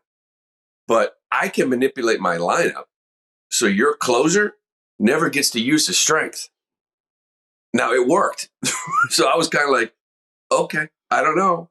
But I still feel like over the long season, him facing 2/3 lefties all year long will not be good for him compared to facing, a lineup. And I know teams will roll lefties out there against him anyways, right? But if he's just out of your pen as a situational guy, he's a guy that, goes 7th inning, 8th inning, depending on where they are in the lineup, righty, lefty, right? It's a big weapon. As for Kenley Jansen, I believe him when he said last year that he thinks he can pitch for another 3 or 4 or 5 years and get another 100 saves. Like, I 100% believe him. I think losing him and Justin Turner, I think, would be tough to replace in a locker room. I think both those guys are well-liked, well-respected, and they bring a lot to a baseball team. But I do think as a GM, if I'm looking at it realistically, and I'm saying with his age and he had some hammies and he had some backs, as much as I love this dude and would love for him to be here, if I could kind of get something for the future, then I would look into it 100%, because you do have some options out there. And we're not talking about like a 1-and-1. You know what I mean? Like, I'm not going to trade Kenley Jansen for a guy that's got a 1-year deal. This isn't your all-in year. You shouldn't have a bunch of 1-year pitchers. You should be building for something, right? So if he needs to be included in that to get a young, controllable starter, fine. But here's the question. Name one team that needs a closer to win baseball games that's willing to give you a young, controllable starter. Isn't that contradictory? Right. That's the hardest part. And you're talking like 16. I think what you would hope for is something like the Verdugo deal, where, hey, we're going to send this piece to you. We're going to eat some of that money. Give us just a couple of these minor league arms or players you like, not high end. It's going to be kind of like the 10th prospect in your system, but do you use that as your ammunition? You can justify it as the reason why you're making that deal for Luzardo or something like that. I think that's where you look, but then you probably have to go make another move. Then it's Robert Stevenson or something like that, right? And you're kind of reshuffling it, but I don't know. Jared, are you in the same boat with Jansen? Yeah, but I think you can look at it from like a 3-team deal perspective, where it's like, all right, there may not be a team that's willing to part with young, controllable. Like if you need a closer for 1 year, you're not just like, all right, yeah, here's our young pitcher. You could probably bring in like a third team there, but the whole Chris Martin thing coming up, like I get it. Like if you truly if you've got Andrew Bailey coming in there and Craig Breslow, and they're talking and looking at Tanner Houck tape, and they're like, listen, this dude could be a closer in the big leagues. So what can we get for a Kenley Jansen out there that can help us for 2024? I totally get that. But then when Chris Martin's name comes up, I'm like, well, why are you doing that? Like now, like Kenley, you can justify a Kenley Jansen trade because of his age, because of X, Y, and Z, because you have someone that you feel like can suitably take his place. No one's taking Chris Martin's place. If you trade that dude, you're just telling us we're not. I know it sounds crazy because he's not the closer and he is a veteran arm. And I believe it is only like a 1-year deal, right? It's only 1 year left for Martin. You trade Chris Martin. You're telling us, yeah, we're not really trying to win next year. I mean, it's not like anyone feels that way now, but you're really telling us if that's the case. Their justification would probably be, though, well, the guy got a friggin' Cy Young vote this year. What are the chances he can replicate that? Now, I tell you, look at what he did with the Dodgers before he signed with you. After he got traded, the numbers were just as ridiculous then as they were last season. Obviously even a little crazier this past season, but they would try to sell you on the idea that this is as high as his value will ever be. Maybe it's $8 million, so he costs less. Someone thinks he can close for them. I don't know. That wouldn't be the move I make, but I think Kenley, Lou, I'm surprised to hear you say you think he can go 5 more years. The biggest thing that scared me this past season was the nagging injuries. It was like the knee was barking, the back fatigue was barking. Yeah. Like it felt like it was just at times it would catch up to him and he'd kind of have a hard time getting right and they'd stay away from him for a week and try to figure it out. Is it going to be the body that gives on him maybe before the stuff does? And I still think, as crazy it is, seeing him hit 99 like he did in Atlanta, and then you saw it all come out of him. Like he's back down to 93, 94. Is that something that might happen in a year like this where, his body hits a little bit of a wall and he can't keep it going? Yeah. And, I think he does have 3 of them. He might think 5, but when you see him work, and how the stuff came back, and I get it. Like, if this is like a 30, 31-year-old dude, like you're probably like, no, we're thinking of extending him. Well, but it was with Martin and Jansen, they're sort of thinking like, okay, are we just going to sell them at the high point, right? And try to get something back. And that would be fine if they just came out and told us that they're not going to be good that's it exactly. for a couple of years. You know what I mean? Like the last couple of deadlines, if you think about it, you really should have traded Paxton. It was the most predictable thing in the world. He's going to break down. How long can you ride this guy? JD, Evaldi the year before. You got rid of Vasquez 2 years ago. So it's like all of these things. If it was like, listen, we got these 3 dudes down in AA that we think are kind of anchors up the middle of the field, right? Outfield, shortstop, catcher. We got some young dudes up here that we think are really, really good. We're still a year away. I'm sorry. I know the rebuild's longer than you'd like. We're going to trade Jansen. We're going to trade Martin. We're going to take advantage of that shit. We're going to move on from Sale. We're going to move on from Pivetta because nobody here, all these guys' deals are up at the end of the year. And we're going to just load up. We'll get about 2 or 3 arms you're going to absolutely love in 3 years. But I don't know if they can do that. That's what makes even looking back to last offseason, the Martin and Maybe Jansen, they should. The Martin Jansen signings look weird because you're like, it felt like you were all building towards, last year you were going to needed them the year before in your bullpen. That's exactly it. And then it felt like, oh, well, you're building up so that second year of these deals, maybe you're pushing for it. You're in the thick of it. Well, here we are in the same situation we were a year ago where, oh, it looks like another bridge year. So like you're paying all this for relievers. That's what teams pushing for a championship do. And you held on to them. Well, it doesn't make a ton of sense if you're not actually trying to win a World Series this year. It's very confusing. Yeah, it's a weird spot. I'm more fascinated by like the player side of it. Like, what did they tell you? What did they tell you that made you choose Boston? Assuming that like if they were or were not the highest bidder, if they were kind of just in the same ballpark as the other offers, like what did the Red Sox tell Kenley Jansen when they offered him a free agent deal?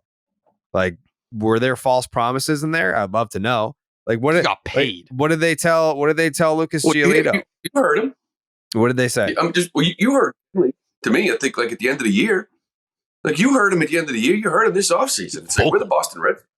We need to have stars. Mm-hmm. Like we didn't get enough help at the deadline. Like it sounded like a guy that felt like they could surprise. He looked around, kind of believed in some of these dudes, believed in Paxton and Sale. Been in the league a long time. Thought these Pivetta, Bayo, saw the young kid, looked at the lineup and said, JT, I play with JT. We're going to win. And just sort of was like, okay, deadline comes. I'm used to being on teams that are the big buyers that help us go to the postseason and improve our team. And it didn't happen. And he was the one guy that was vocal. Like, what the hell's going on? Like, he was the one guy that spoke up. So to me, I would even look at Kenley and Chris Martin, who got 1 year left in their deal. I wouldn't be surprised at all if I was them talking to their agent saying, hey, if we're going to do the same bullshit again, then they should trade me. Trade me to a team that, one of these 8-9 teams that actually could play in the postseason. Because if we're going backwards, I don't want to do this. I was surprised last year we didn't go for it more at the trade deadline. So as far as Giolito goes, I think that's simple, right? Like, this is our pitching plan. They're well known throughout the league for their kind of rehabbing arms, Paxton, everybody else.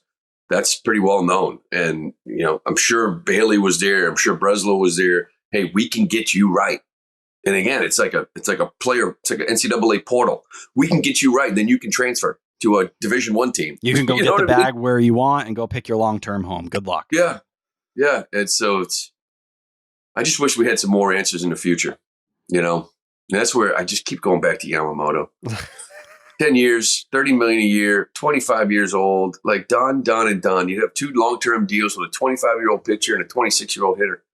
That's there you go. Now start filling in the bullshit. It's right. And it's like, if it's not him, and this is why, Tyler, we talked about, if it's not him, I don't see them in on Snell and Montgomery. No. Because it's like, I don't know who, like as far as that 29, 30-year-old free agency.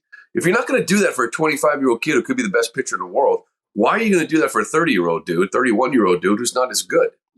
So where does it go? That's my biggest question with Yamamoto. It's been a week, right? Like, it's been a week since he became a Dodger. Is it weird that we have not heard the Red Sox offer? What were the numbers? Were you there? Did you match like the Mets did?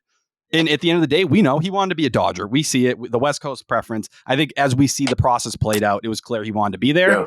Well, I could excuse the Red Sox. I'm not saying, oh, it's okay. Who cares? As long as they matched it. But if you met the money and he said, hey, I'm sorry, like, I don't want to do it. I think you should have tried to go over. You should have had the biggest deal on the table because you have more financial freedom and less spending than any of these other teams who were in on him in recent years have. You are the team who has spent the less and your pockets are just as deep.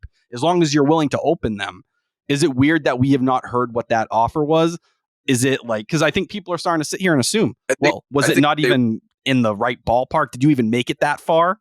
I think if they were proud of it, you would know what it is. You would leak it just to say, hey, here's a bone. We threw the money at him. He didn't pick us. Just shut up. We're trying. You didn't even leak that.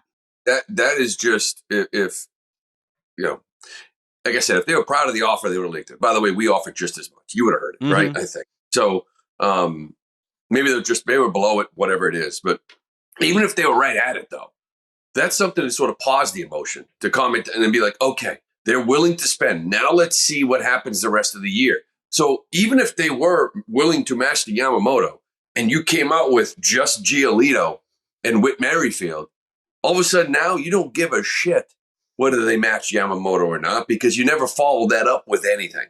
You know what I'm saying? So I don't really care. Like, if they were close in Yamamoto. And like I said, if they were proud of the offer, they would have told you by now. Like, somebody would have told you by now. So the Yankees put out they were at 300 and they roar that shit like it was the pride of the day. Like, hey, look at us. We put 300. We weren't even at 325. You didn't even say the number you were at. Ohtani, we were at 700. You know what I mean? Like, if you were at 300, 325 in that range, you better believe that by the next day we would have heard the Red Sox were right there. You would have heard it. What do you think their offer was, Lou? Probably 250 to 275. Poverty. That's so poverty. That's with the posting fee, I know how this goes. Like, I don't know.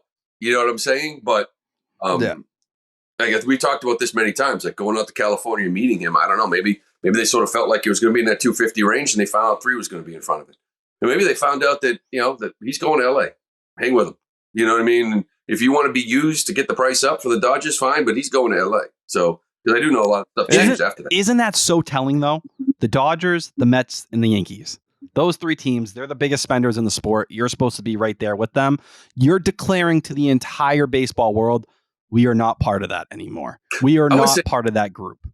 Are they, though? Have they ever been in that same category with the Yankees and Dodgers? When you were spending back in 2018 and you were shattering and you were biggest spenders in baseball over the luxury tax 2 years in a row, you were there. Well, did the Dodgers and Yankees, were they in on David Price? You outbid the Cardinals. Yeah, for $20 million at that time. But I think we're talking, I'm speaking more right now, like where the things are going, where the Dodgers and the Yankees, they don't give a fuck about the luxury tax anymore. It doesn't exist to them. My point is, I don't think they ever lived there, to be honest with you. And I know they spent, but they never would outbid the Yankees. If the Dodgers and Yankees wanted David Price, they were going to get him. You weren't going to outbid him. Like, you know what I mean? Like the big signings, the other ones were trades. Like, I don't know if they've ever really outbid those guys. Ever. I don't think it's ever really changed. But they signed guys that maybe these teams are like, we're not interested. We don't need, we don't this, we don't that. Well, we're just not in on them. And their payroll skyrocketed to 1 or 2 in baseball. I get it. But they've never been in those categories. They haven't. Now, they should be right freaking close. You know what I mean? They should be spending over the luxury tax. We know that. And for them, it feels like they're waiting for the perfect situation to do that. Right? Like, we're close. Now let's go. Because it certainly doesn't feel like it's going to be this year. So your hope is, and you look at next offseason, we dove into it, me and Jared, a little bit, where it's all there's so many names.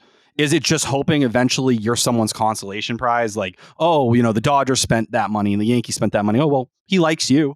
Eventually you found a girl that likes you. That's what scares me here. Because if you're always sitting around and waiting for that to fall in your lap, it's never going to happen. You're never going to make the deal like you did for Pedro or for Beckett and say, fuck it, we're going to make this move and we're going to go in. And those are trades. And I think that's why I know some people say, I don't want to talk about Corbin Burns. I think you need to at least have the conversation on the table, even with 1 year of control. Because guess what? If you're serious and you're willing to pay that money and you're saying, well, we need an ace and I need to throw $250 million, $275 million down to do it. If you're serious about it, then there's justification to making that deal because he's going to be yours and you're getting him for this upcoming year. I think the days of signing the top tier free agent starting pitcher are over. And I'm not saying that's the right or wrong thing to do. I know David Price was one, but the reason why I say that is because I just don't feel like contracts are getting a little bit out of control at this point. The David Price one, even what was that, 7 years? Yeah, 7, 218 years or whatever it was? Yeah, and you're like 7 years. Like, I think they like living in that 5, 6, 7 year range, whatever. But 10, 11, 12, I don't think it happens. Which is why I think when I think more about like why Breslow is here over Hein Bloom is because of the trades. we need to trade for young, controllable starters, then try to extend them. And if we lose a great young player like a Marcelo Meyer or any of these other guys, Anthony Atio, whatever, in the process of having to do that, we can go sign a free agent shortstop. We can go sign a free agent second baseman. Like, we can win with that, filling some holes.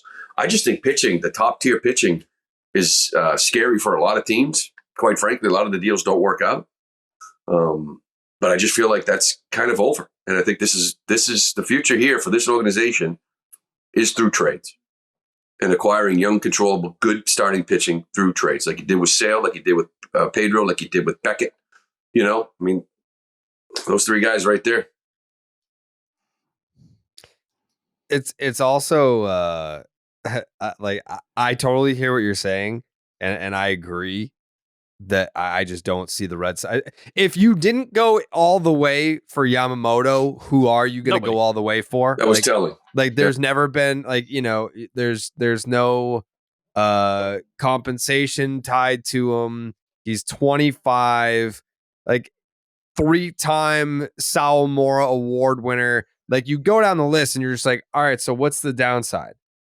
There isn't any. I guess if there was one, you would look at his body type, right? Like, that would be it. But outside of that, if you're not one of the top 3, top 4 finalists for Yamamoto, then you're just never going to be one of those guys ever again. Like, you're not going to be one of those teams ever again. But the one thing that stands out to me is beyond just like the international guys, the Red Sox haven't developed a frontline starting pitcher in fucking 20 years almost. Pay the cost. Like Brian Bayo could end up being that guy. I'll leave the door open for that. He could be that guy. Fine. But John Lester made his big league debut in 2006. We are entering 2024 in just a couple of days. And that was the last one. Yeah. Like, you want to sell me on Buchholz? All right, fine. He made his fucking debut the following year, 2007. Okay. So, I mean, that's really all it is. It has been a long, long time since the Red Sox have been like, here he is. He's the next guy. He's the ace of the future. Like, sure, there's plenty of other top tier pitchers throughout the league. They never belong to the Boston Red Sox to start, ever. I mean, I'm hoping that Andrew Bailey and Craig Breslow change that in some form or fashion. I mean, and if they do, we won't know that they do for 4 years, 10 years, 5 years. Yeah, and that's the direction they likely looked at it when they made the Breslow hire was. Yeah. We're not going to pay. So guess what? Yeah, we're probably it's going to be a bridge year. It might be a couple bridge years. Who knows? While we wait for Roman Anthony and Marcelo Meyer and Kyle Teal to become these guys at the big league level. Well, hopefully by the time that happens, we've actually developed some starting pitching. And at that point, you hope it starts to impact. It's just, that's a hard pill to swallow when you charge the highest ticket prices in baseball, when you've been where you've been over the last, 4 years with the last place finishes. Just a very hard thing to sell to this fan base. It is. And that's what we were talking about before, like the sell job, right? It's really hard to go from full throttle to give us another year or two. Crazy. And in reality, when I take a step back and I look at it, as much as I want these guys to go out and spend, and I think they still should because they're the Red Sox, they can still spend and they can still compete at a high level. You do look at it and say this organization, health of the organization with these kids at AA is probably 2 or 3 years away from seeing from being a team with 7 homegrown look like guys Baltimore. in the lineup. You know what I mean? Exactly. Like a Baltimore. Like I saw that thing about the Dodgers and how they got here. And it was like, this year is a little bit insane, right? Obviously, Ohtani, Yamamoto, I get it. But this is their like 40-man or whatever roster. And it was like signed, traded for. Mookie and Freeman, everybody else, drafted and developed. Well, that's why the Mookie thing. Everyone. And at that time when you had those conversations, they waited so long to hand out a contract like that. And people were pissed at them for years because they were waiting for the perfect moment for Mookie. And then when it happened, boom, they said, screw it, we're going to put the deal on the table. Yeah. At that time, it pointed to something different. It's just, if I'm sitting here, I'm looking at John Henry, I'm saying, you guys don't realize the financial landscape has changed and it's exposing you more than you think it does. But while the Dodgers were building that shit, in the ground up, it was like, they were spending and maybe not spending properly, on some players that like, well, this wasn't the greatest free agent contract. But what it did was it bought us 2 years to get this guy. coming up through the system and making sure he's ready. And we were still competitive. We were winning 90-something games. We were still in the postseason, knowing that we were really 2 or 3 years away. So it's like, I really feel like this team, Red Sox, is like 2 or 3 years away. Doesn't mean you can't spend the next 2 or 3 years away, the next 2 or 3 years to kind of wait for this thing to kind of really come together, which is kind of what you should do, and you can still compete and get in the postseason. Because that's what teams like Baltimore have to do. That's what teams like Houston had to do back before this whole build. You had to wait through those years to build up that farm. You're supposed to be able to accelerate that process. That's the whole point of being a big market team. To me, Baltimore's already blown a couple of years. Oh, yeah. They should have dealt for an ace 2 years ago. What the hell? Seriously, like, I'm worried about them. I understand they're really good. And, but if you're not going to supplement this great young team with, an ace or, another 3-hole hitter in the middle of that lineup to just a veteran, like, what are you doing? You don't even have enough room for some of these guys to play. Yeah, right. And the other thing about Baltimore too is that if they're so afraid of spending, everyone's looking at this young core that they have, and it's like, all right, well, when they reach free agency, there's no way that they're gonna keep them after that. They might even end up trading some of these guys. Some of these guys through arbitration are going to be making $30 million. Yeah, absolutely. Like in 3 years, you're going to trade Gunnar Henderson. Because and you can get the most package. You'll turn them into like Tampa. With all these great young players, we're just going to trade everybody a year too soon, whatever, year early, whatever it may be. I don't get it. You get the number 1 farm system. Yeah, won 100 games. Be the number 5 farm system and win a World Series. You know what I mean? Like, trade a guy, get an absolute pig. Dylan Cease is begging. Rotation. I don't get it. But thank you for not doing it. That's a good point. Yeah, that is what's going to happen. Is some of these guys in Baltimore are going to be gone before free agency because the money that they'll make in arbitration will be too rich for the Baltimore Orioles blood over unless there. They sell and then they get crazy and then you get really wary. Then you have serious problems. That could happen as well. That could happen as well. Tyler, what were some of the other things that we missed over the last week? Just going down the list. We hit Kenley. We've kind of talked about them, not really pursuing a rental. The Robert Stevenson stuff is really they've poked around on him and Ahmed Rosario. Stevenson points to that Kenley trade, right? Guy who dominated with the Rays last year after he landed there. 2.35 ERA, 2.45 FIP. That could be someone maybe you say, hey, you can pitch in the 8th inning. You bump Martin up to the 9th, whatever. Ahmed Rosario, I don't know. He's another Whit Merrifield to me. I think, honestly, I like him a little bit more than Whit Merrifield in some ways because he was awful at shortstop. I think he was like negative 15 outs above average with Cleveland. Ends up going to the Dodgers. They figure him out. He's fine at second base. He breaks even at 0. Had an OPS plus of over 100 the last 2 years before this one. A little more upside and he steals bags.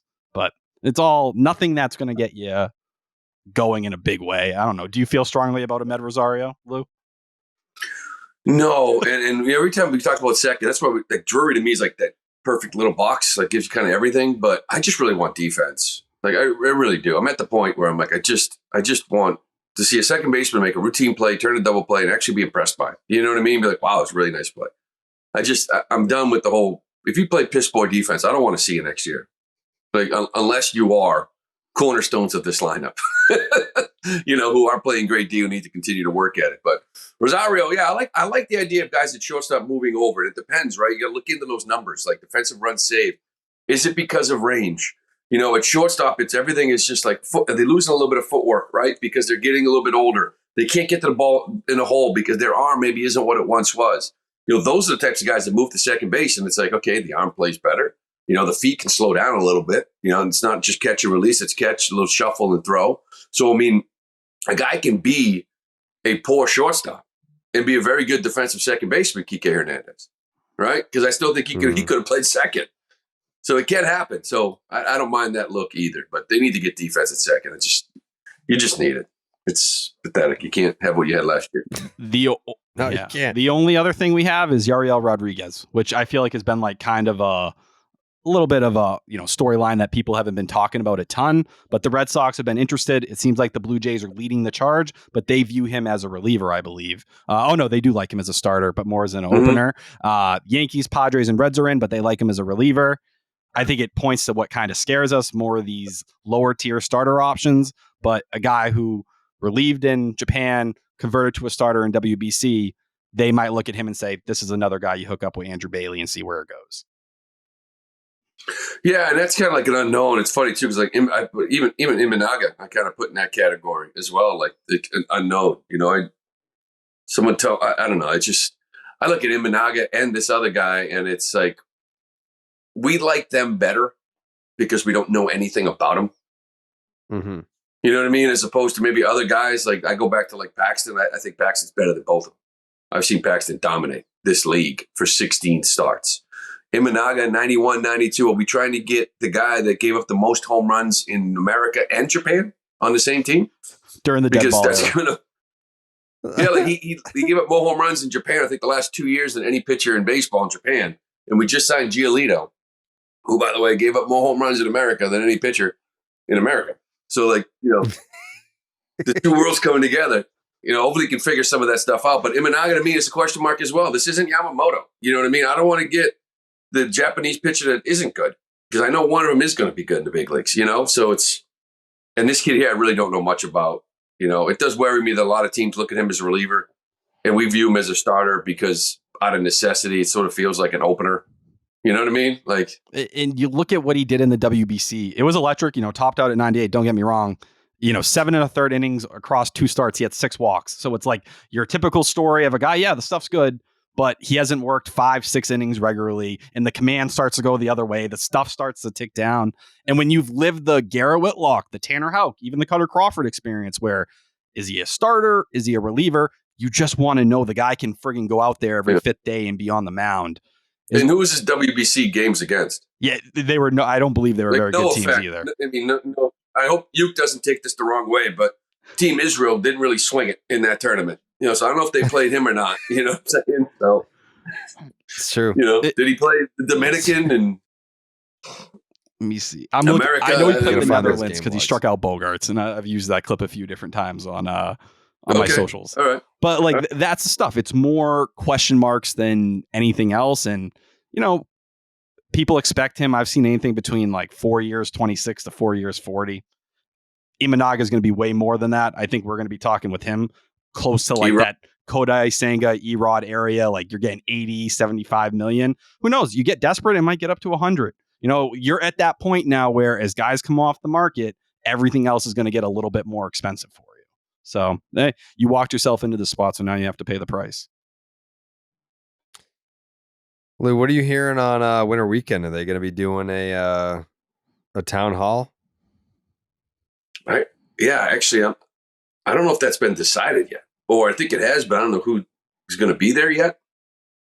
And I would say that one of the things the last year that I agree with 100%, like Chaim Bloom afterwards, when I saw him later on that night, I was like, hey, I heard it went well, knowing that the boos were there.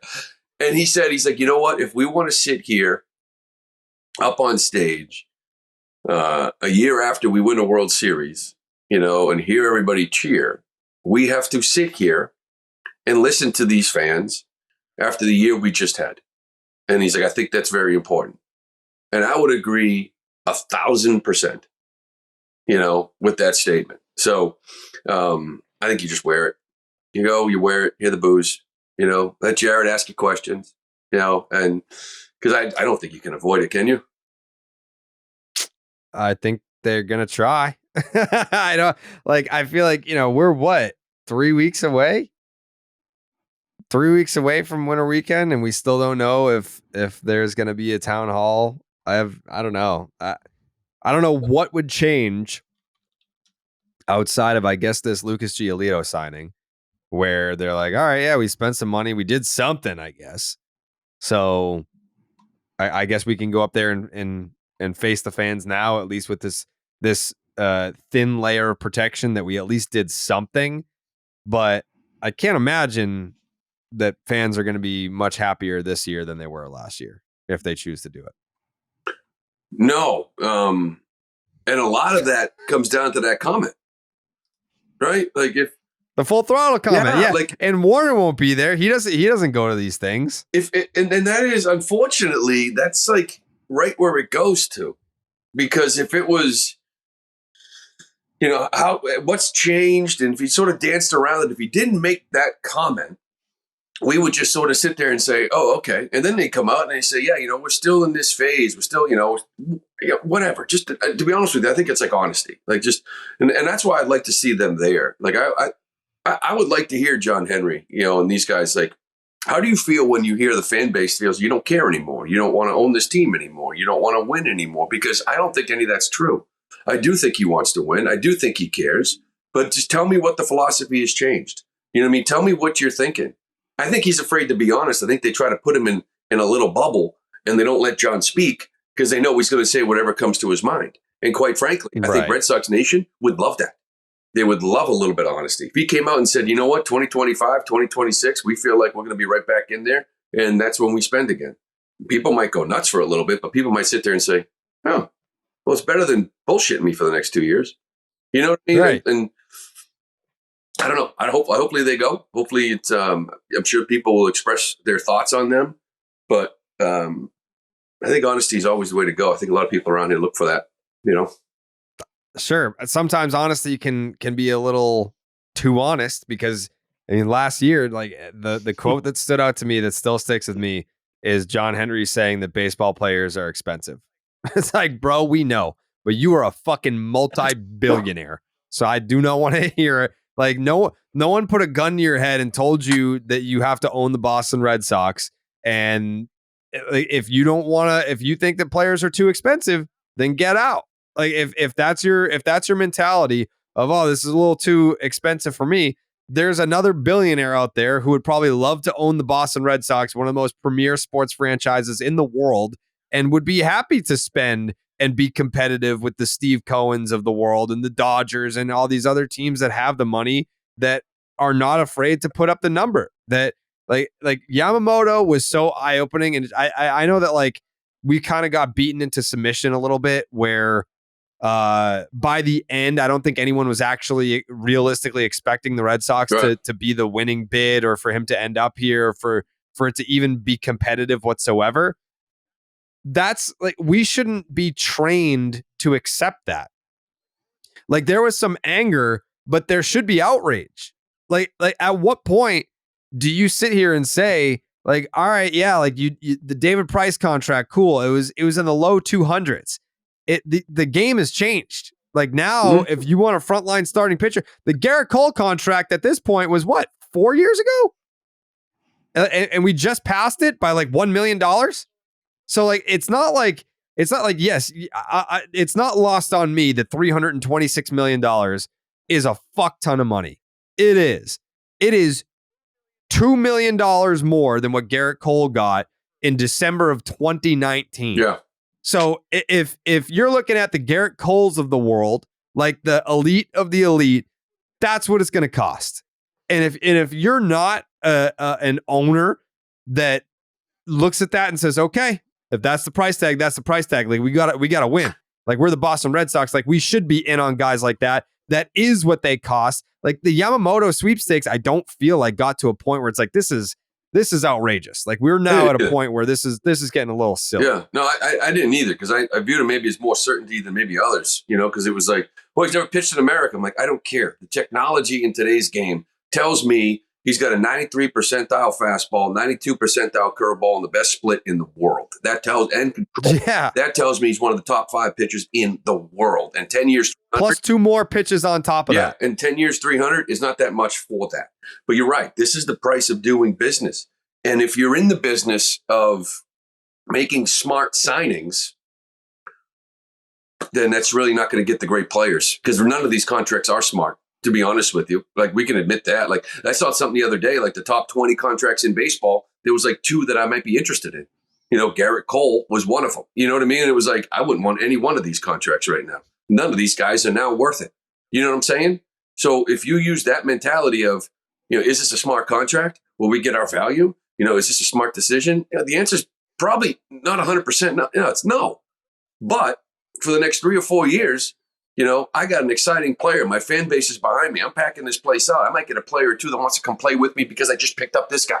You know what I mean? Like there's more to it than just sitting back and going, Yamamoto for 10, 12 years is not a smart move. Xander Bogaerts for 11 years is not a smart move. Like we get it.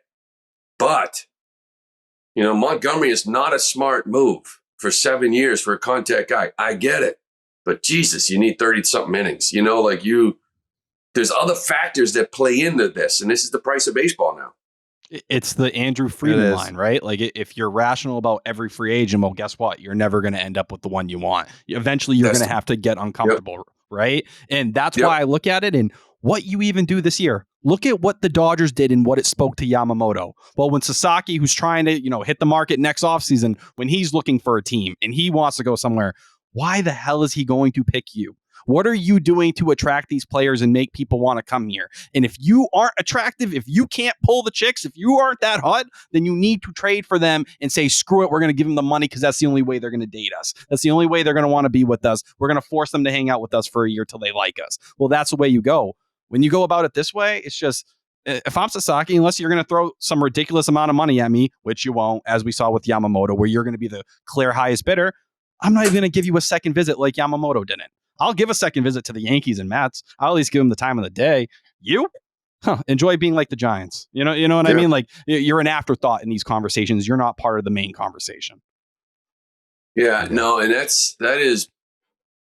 goes to the whole future thing of it, right? Like, you can sit there, like, to me, I always felt like you put a team together, and if everything kind of goes right, like if Bayo turns into, like, takes another step and turns into an absolute stud, and Casas is a force, and Duran, whatever, maybe Teal comes up, something. If a lot of things go well, you should be a no doubt playoff team. You should never be at a spot where you need everything to go well to possibly be in it. you know what I mean? Yeah. That's where they're at, and that's where they've been at. Yeah. And one last thing on John Henry. I think he needs to ask himself the question of, because you said earlier that you think that he still cares about winning. But if he were to ask himself this question, is he in the business of winning or is he in the business of making money? Like, he would probably tell you both, but it's not 50-50. And if you were to divvy it up percentage-wise, he's in the business of making money more than he's in the business of winning. Mm-hmm.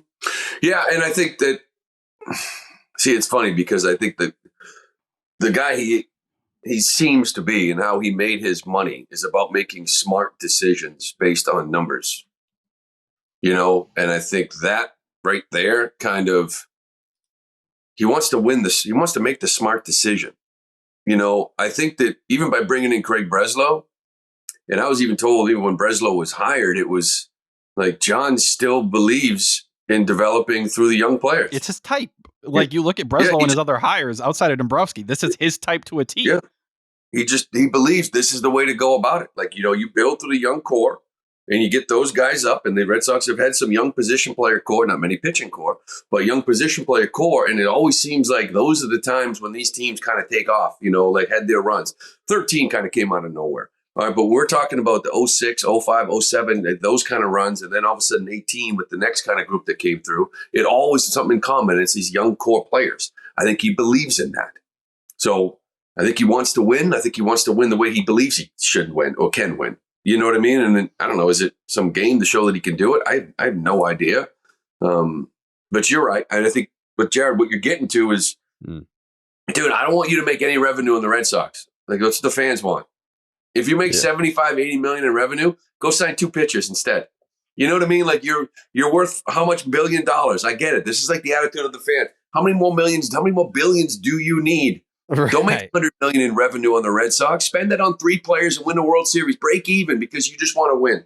Right? That's what you're looking for. Instead of going to buy the PGA Tour, which is like the big headlines we're seeing over the last month or so that Fenway Sports Group is all dipping their hands in. That's what we're seeing instead of contracts. It's a terrible look because, I mean, twice this offseason when we heard that Steve Cohen was flying to Japan to meet with Yamamoto, we had Linda Pizzuti posting pictures of Tom Warner and John Henry partying on a yacht in Miami.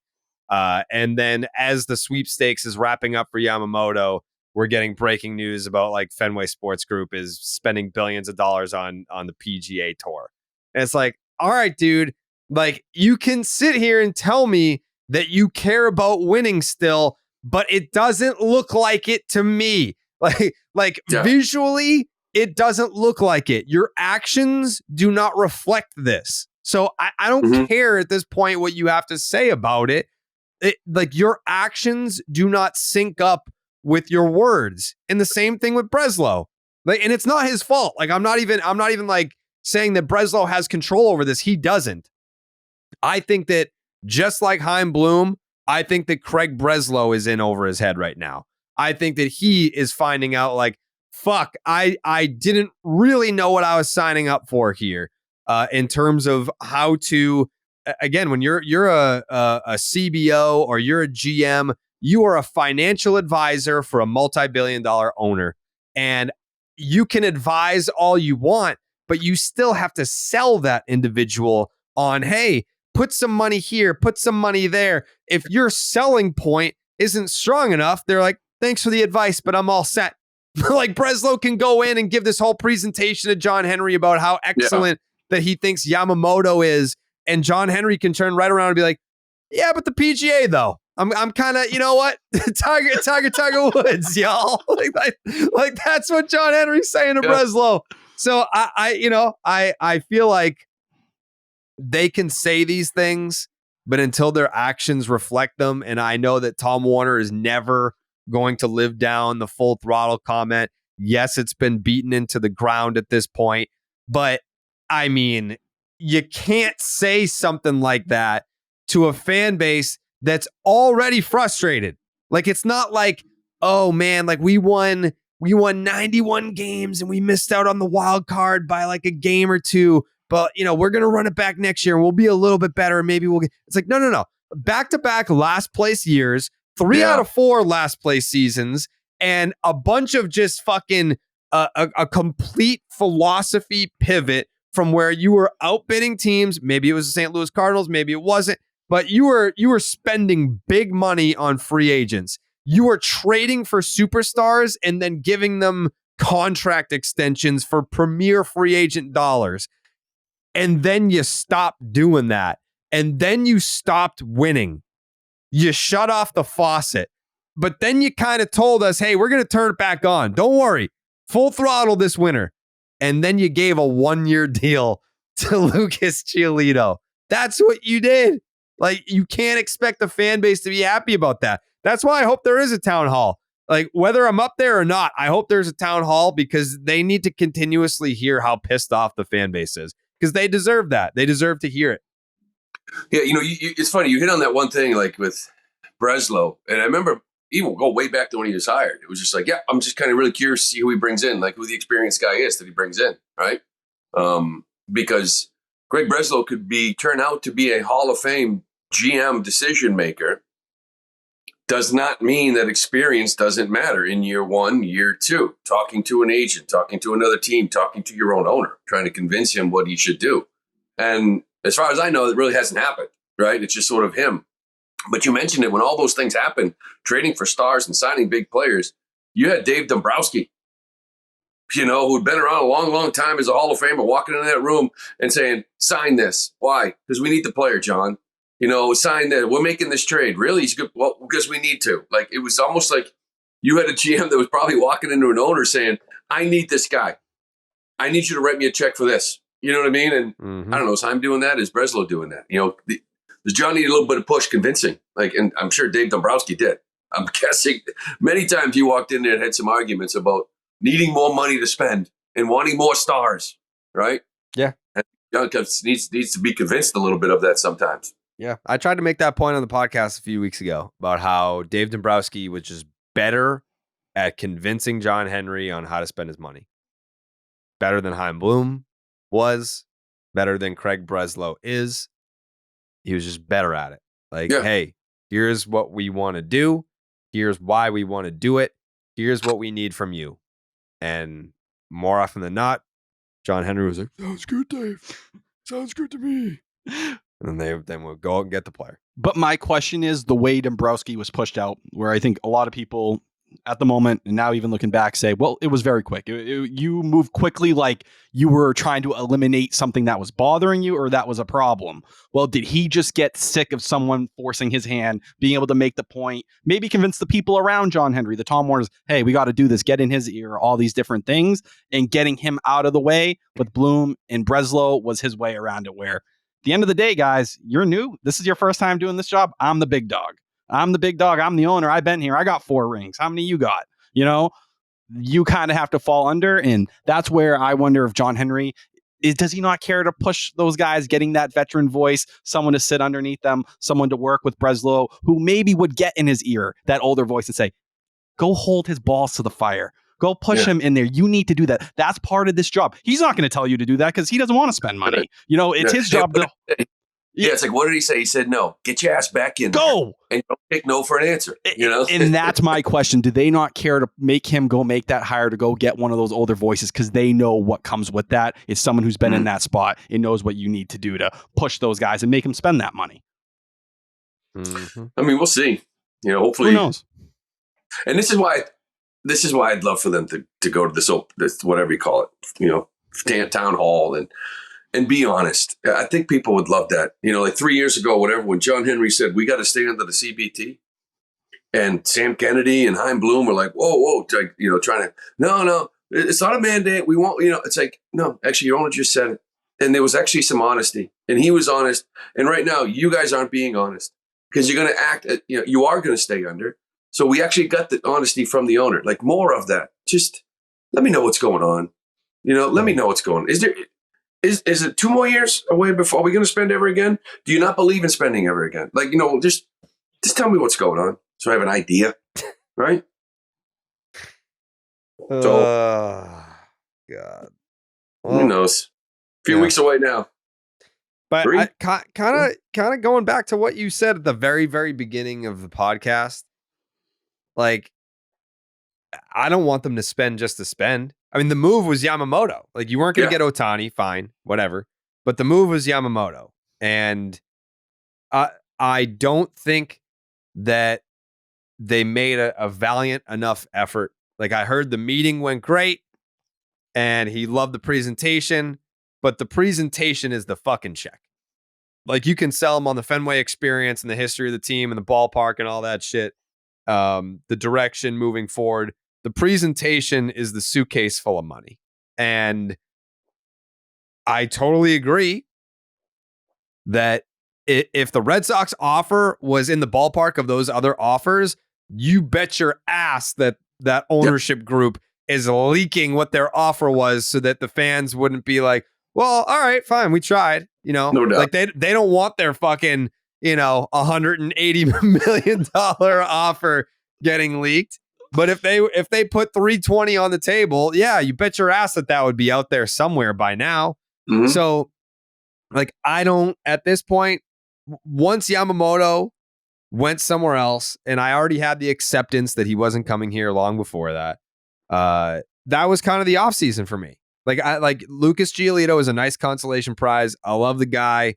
I'm interested to see what his season looks like, because it was obviously he was having a good year before he got traded twice, or he got changed teams twice. So that was it. I don't want the Red Sox to spend just because everyone is saying that they need to spend. I want them to spend big, but I want them to spend smart. And they didn't do that with Yamamoto. And I guess now, like, there's no point in just being like, all right, fine, you guys are mad that we didn't spend. Like, here's Snell and Montgomery. Like, yeah, okay. But all even if you go get Montgomery, right? Like, we're talking, he's probably going to get about $25 million at this point. You're at 208 right now. That's 233. You have $4 million before the luxury tax. You don't have a second baseman, and you don't have the Turner replacement. So, like, that's over the luxury tax. My fear is, I question very heavily at this point if you're going to get over that. I think that's why you're pivoting from Montgomery. We're talking Paxton in a trade, and they end up under that luxury tax. And, you know, maybe it's a more complete team than it was a year ago, and that's where you tip your cap to Breslow over Chaim. Made it work a little bit better with the money he had in the limit. But, you know, that doesn't feel like the conversation we should be having as Red Sox fans. It should be, oh, we're at 250, we're at 270, like those other clubs that now live up there and have no interest in going back down. the reality was it was about Yamamoto, period, end of story, right? Because and it's just like this wild west of Red Sox Twitter. I'm like, sometimes I just have to walk away because it is like Kenley's a bad human, Lou. Yeah, it's like what the fuck was that about? No, what's that? The fucking tweet about Kenley being a bad teammate from what the fuck was that? Yeah, well, I mean that's what I'm saying. Like Kenley Jansen is one of the worst teammates someone's ever played with, and I'm like, you got a bad source. Like, I'm sorry, but it's the truth. Like, he's a solid individual. I don't get that. He and JT mean a lot to that locker room. But like, you go all the way back, like say Seth Lugo, and it's like, oh my God, please don't give me Seth Lugo. The guy sucks. The guy's that. Seth Lugo signs with Kansas City. Oh, I can't believe we got outbid by the Kansas City Royals. I wanted that guy. It's like, no, you were just shredding him. This is like, it's like, go out and get Snell. And then someone's like, they got to do something. But I don't want Snell because I don't think he's a guy that can pitch here. And he's 130 innings. And then Montgomery is too much contact, not enough swing and miss. So people are arguing that they want that. And I feel like they want that so they can then bitch about the player and the team for wasting money on a player that's not that good. It's just like all over the place. And when it's all settled, it's like you missed on Yamamoto. That was it. And it's almost like just you're going to give more money to Snell and Montgomery than you did David Price. And it doesn't make any sense. It's like, where's this thing going? Just tell me it's going to be another couple of years. I don't know. Make a big trade. Go give me another starter. Like, but the Twitter, it's like people are just angry. There's nothing that they could do. People are angry. I mean, they just can't wait to pounce. Like, it's out of control. And I feel like there's more people trying to get into the space that are trying to prove that they're sourced out and everything else. And you're like, everybody slow the fuck down. Let's just see what happens. You're not going to be favorites to win the World Series. It's not. Yamamoto ain't here. It ain't going to happen. Like, put a rotation together. Hell, last year there were 8 games over 500. August 20th, rather. A game and a half out. Could I turn that into September 20th? Can I just fucking be in it? Make the team better. But it's nuts. Sometimes you just got to walk away. That's right, Lou. Sometimes you just got to walk away. Stay sane. That's it. Drink heavily. Do something. I don't know. A glass of wine. Relax. Lou, thank you for sharing your Saturday morning with us. This is this has been a nice surprise. Do you feel better? I do. It's nice. So I do. Breakfast with the boys. I have a lot of conversations like this with myself anyways. Yeah. I'm going for walks or whatever it is. And it's sort of like when you're done, you got to talk it through sometimes. Yeah. You got to talk it through. And it's nice knowing that others out there are feeling the same way you are. So I got fantasy camp in a couple weeks. There you go.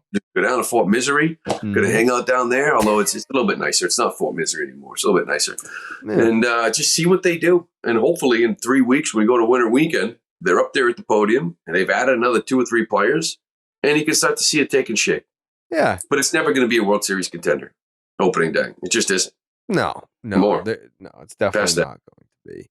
Anytime, like, especially now, like I'll text Lou to come on the podcast and I feel bad because this is already the second time that he's been on this offseason. But then I'm like, I'm doing him a favor. Like, this man is going to lose his fucking mind if he doesn't just get this out. I'm doing nothing. My wife is just like, I don't know who the fuck Giolito is, but we just had a 40-minute conversation with it. She's like, I didn't know any of this stuff, And I'm just talking to her like I'm talking to you guys. And eventually she just looks at me and she's like, you don't even care that I don't know. You just need to get this off your chest. No, I'm like, pretty much. Yeah, pretty much. This is the way it's been going. I think she can't wait for me to leave. We're definitely going to have you back on one more time before the season starts. Oh yeah. This kind of, it's good for you. It's good for you. I feel like, this is what you needed. It is. It's like really a checkpoint. We had Lou at the beginning. We kind of have him in the middle. And then at the end, we'll check in one last time before we go through the season. Hopefully the end doesn't just start off with, Lou, what do you think? And I don't know. Like, this is it. You know what I mean? Like, hopefully there's going to be like a few more things, another starting pitcher. I think there's going to be some trades. Okay. I think there's going to be some trades. I think he's making some moves. He's adding some depth. There's a lot of arms in that bullpen. Kenley kind of makes sense. There's going to be some trades because I think they just know they need a young, controllable starter, don't they? And if it's an uncomfortable trade, so be it. You got to have that, right? There might be a trade that surprises people a little bit. Oh. Scoop shop. Scoop shop. Yeah, there might be a trade Scoop shop. Surprises some people. I don't know. Scoop shop. I don't know if you want to bring it up because I like it too. We'll see. Yeah. We can, we'll when we do the check-in with Lou, we can talk about if it happens. Yeah. Yeah. This is like an end of podcast, like eyeballs tease. This is nice. People are like, what you guys talking about? Oh, when people start tweeting, I can't wait to see how people try to tweet that out. Jared mentions potential secret trade, but no actual context to anything. It's just potential secret trade. Yeah. Mm-hmm. Oh, God. You just never know. You never know what's going to happen out here. And one that makes sense. Yeah. Yeah, it makes a ton of sense. Jake's takes? I just love the thought that if we didn't hop on for a 2-hour podcast this morning, Lou just would have been sitting on his couch doing it by himself. So happy we were able to hop in and get some of those takes. Gone for a walk, sat on the couch. So maybe watch a quick movie, had some eggs. Yeah. There you go. Look at some of the noon football games. Yeah. See if I need any action. There you go. Tyler, any final thoughts today? Yeah, yesterday was my dog Sam's 10th birthday, so it was a good day. We had a lot of fun, and send wishes if you have a chance. Honestly, congratulations to Sam for making it 10 years living with a canine serial killer. That is no need, but this is my first dog to reach a decade, so I do take that as an achievement, and maybe people will start to look at me as not a killer. Yeah. Well, I mean, serial killers have wives, like the BTK killer had a whole family. Listen. All I'm saying is I saw that picture of your dog on Christmas, Jared. Looks like a nice pup. That's Jacoby, right? That's Jacoby. Real nice pup. Yeah. Yeah. He's still going. 16 years old. Still going. 16. Jesus. 16. Yeah, he's a gangster. Loomer, any final thoughts here today? No, I'm good, man. Like I said, it's just sometimes I get into it. Sometimes I got to walk away. I think that's just advice for a lot of people on Red Sox Twitter. Yeah. The judging, there's plenty of time to judge. Mm-hmm. I feel like I'm in a judge-free zone right now, publicly. And then in about 3 or 4 weeks, that's when you kind of judge. Sure. See really what it looks like. So, yeah. All right. Stay positive. We'll have you back when something, maybe if like a super secret trade goes down, maybe we'll have you back for some reaction to that. Yes. And you can replay the tease of your possible secret trade. That makes sense. Yeah. When it does go down. Yeah. They told me you had no sources, Jared. People keep saying that. That's my final thought is it's not annoying to me. It is funny to me when actual reporters report stuff that I say on this show like 3 or 4 weeks later. Like it happens all the fucking time. And then people will just go and like cite them and be like, oh, like so-and-so said this. I'm like, we said that on the podcast like in fucking November.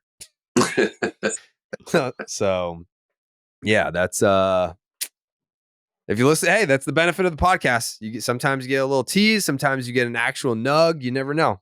You never know what you're gonna get. But you did get Lou Merloni today. Yes.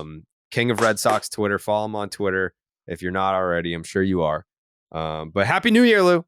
You too, boys. We'll be in touch soon enough. We will be. All right, be good. All right, guys, take it easy. Buenas noches, amigos.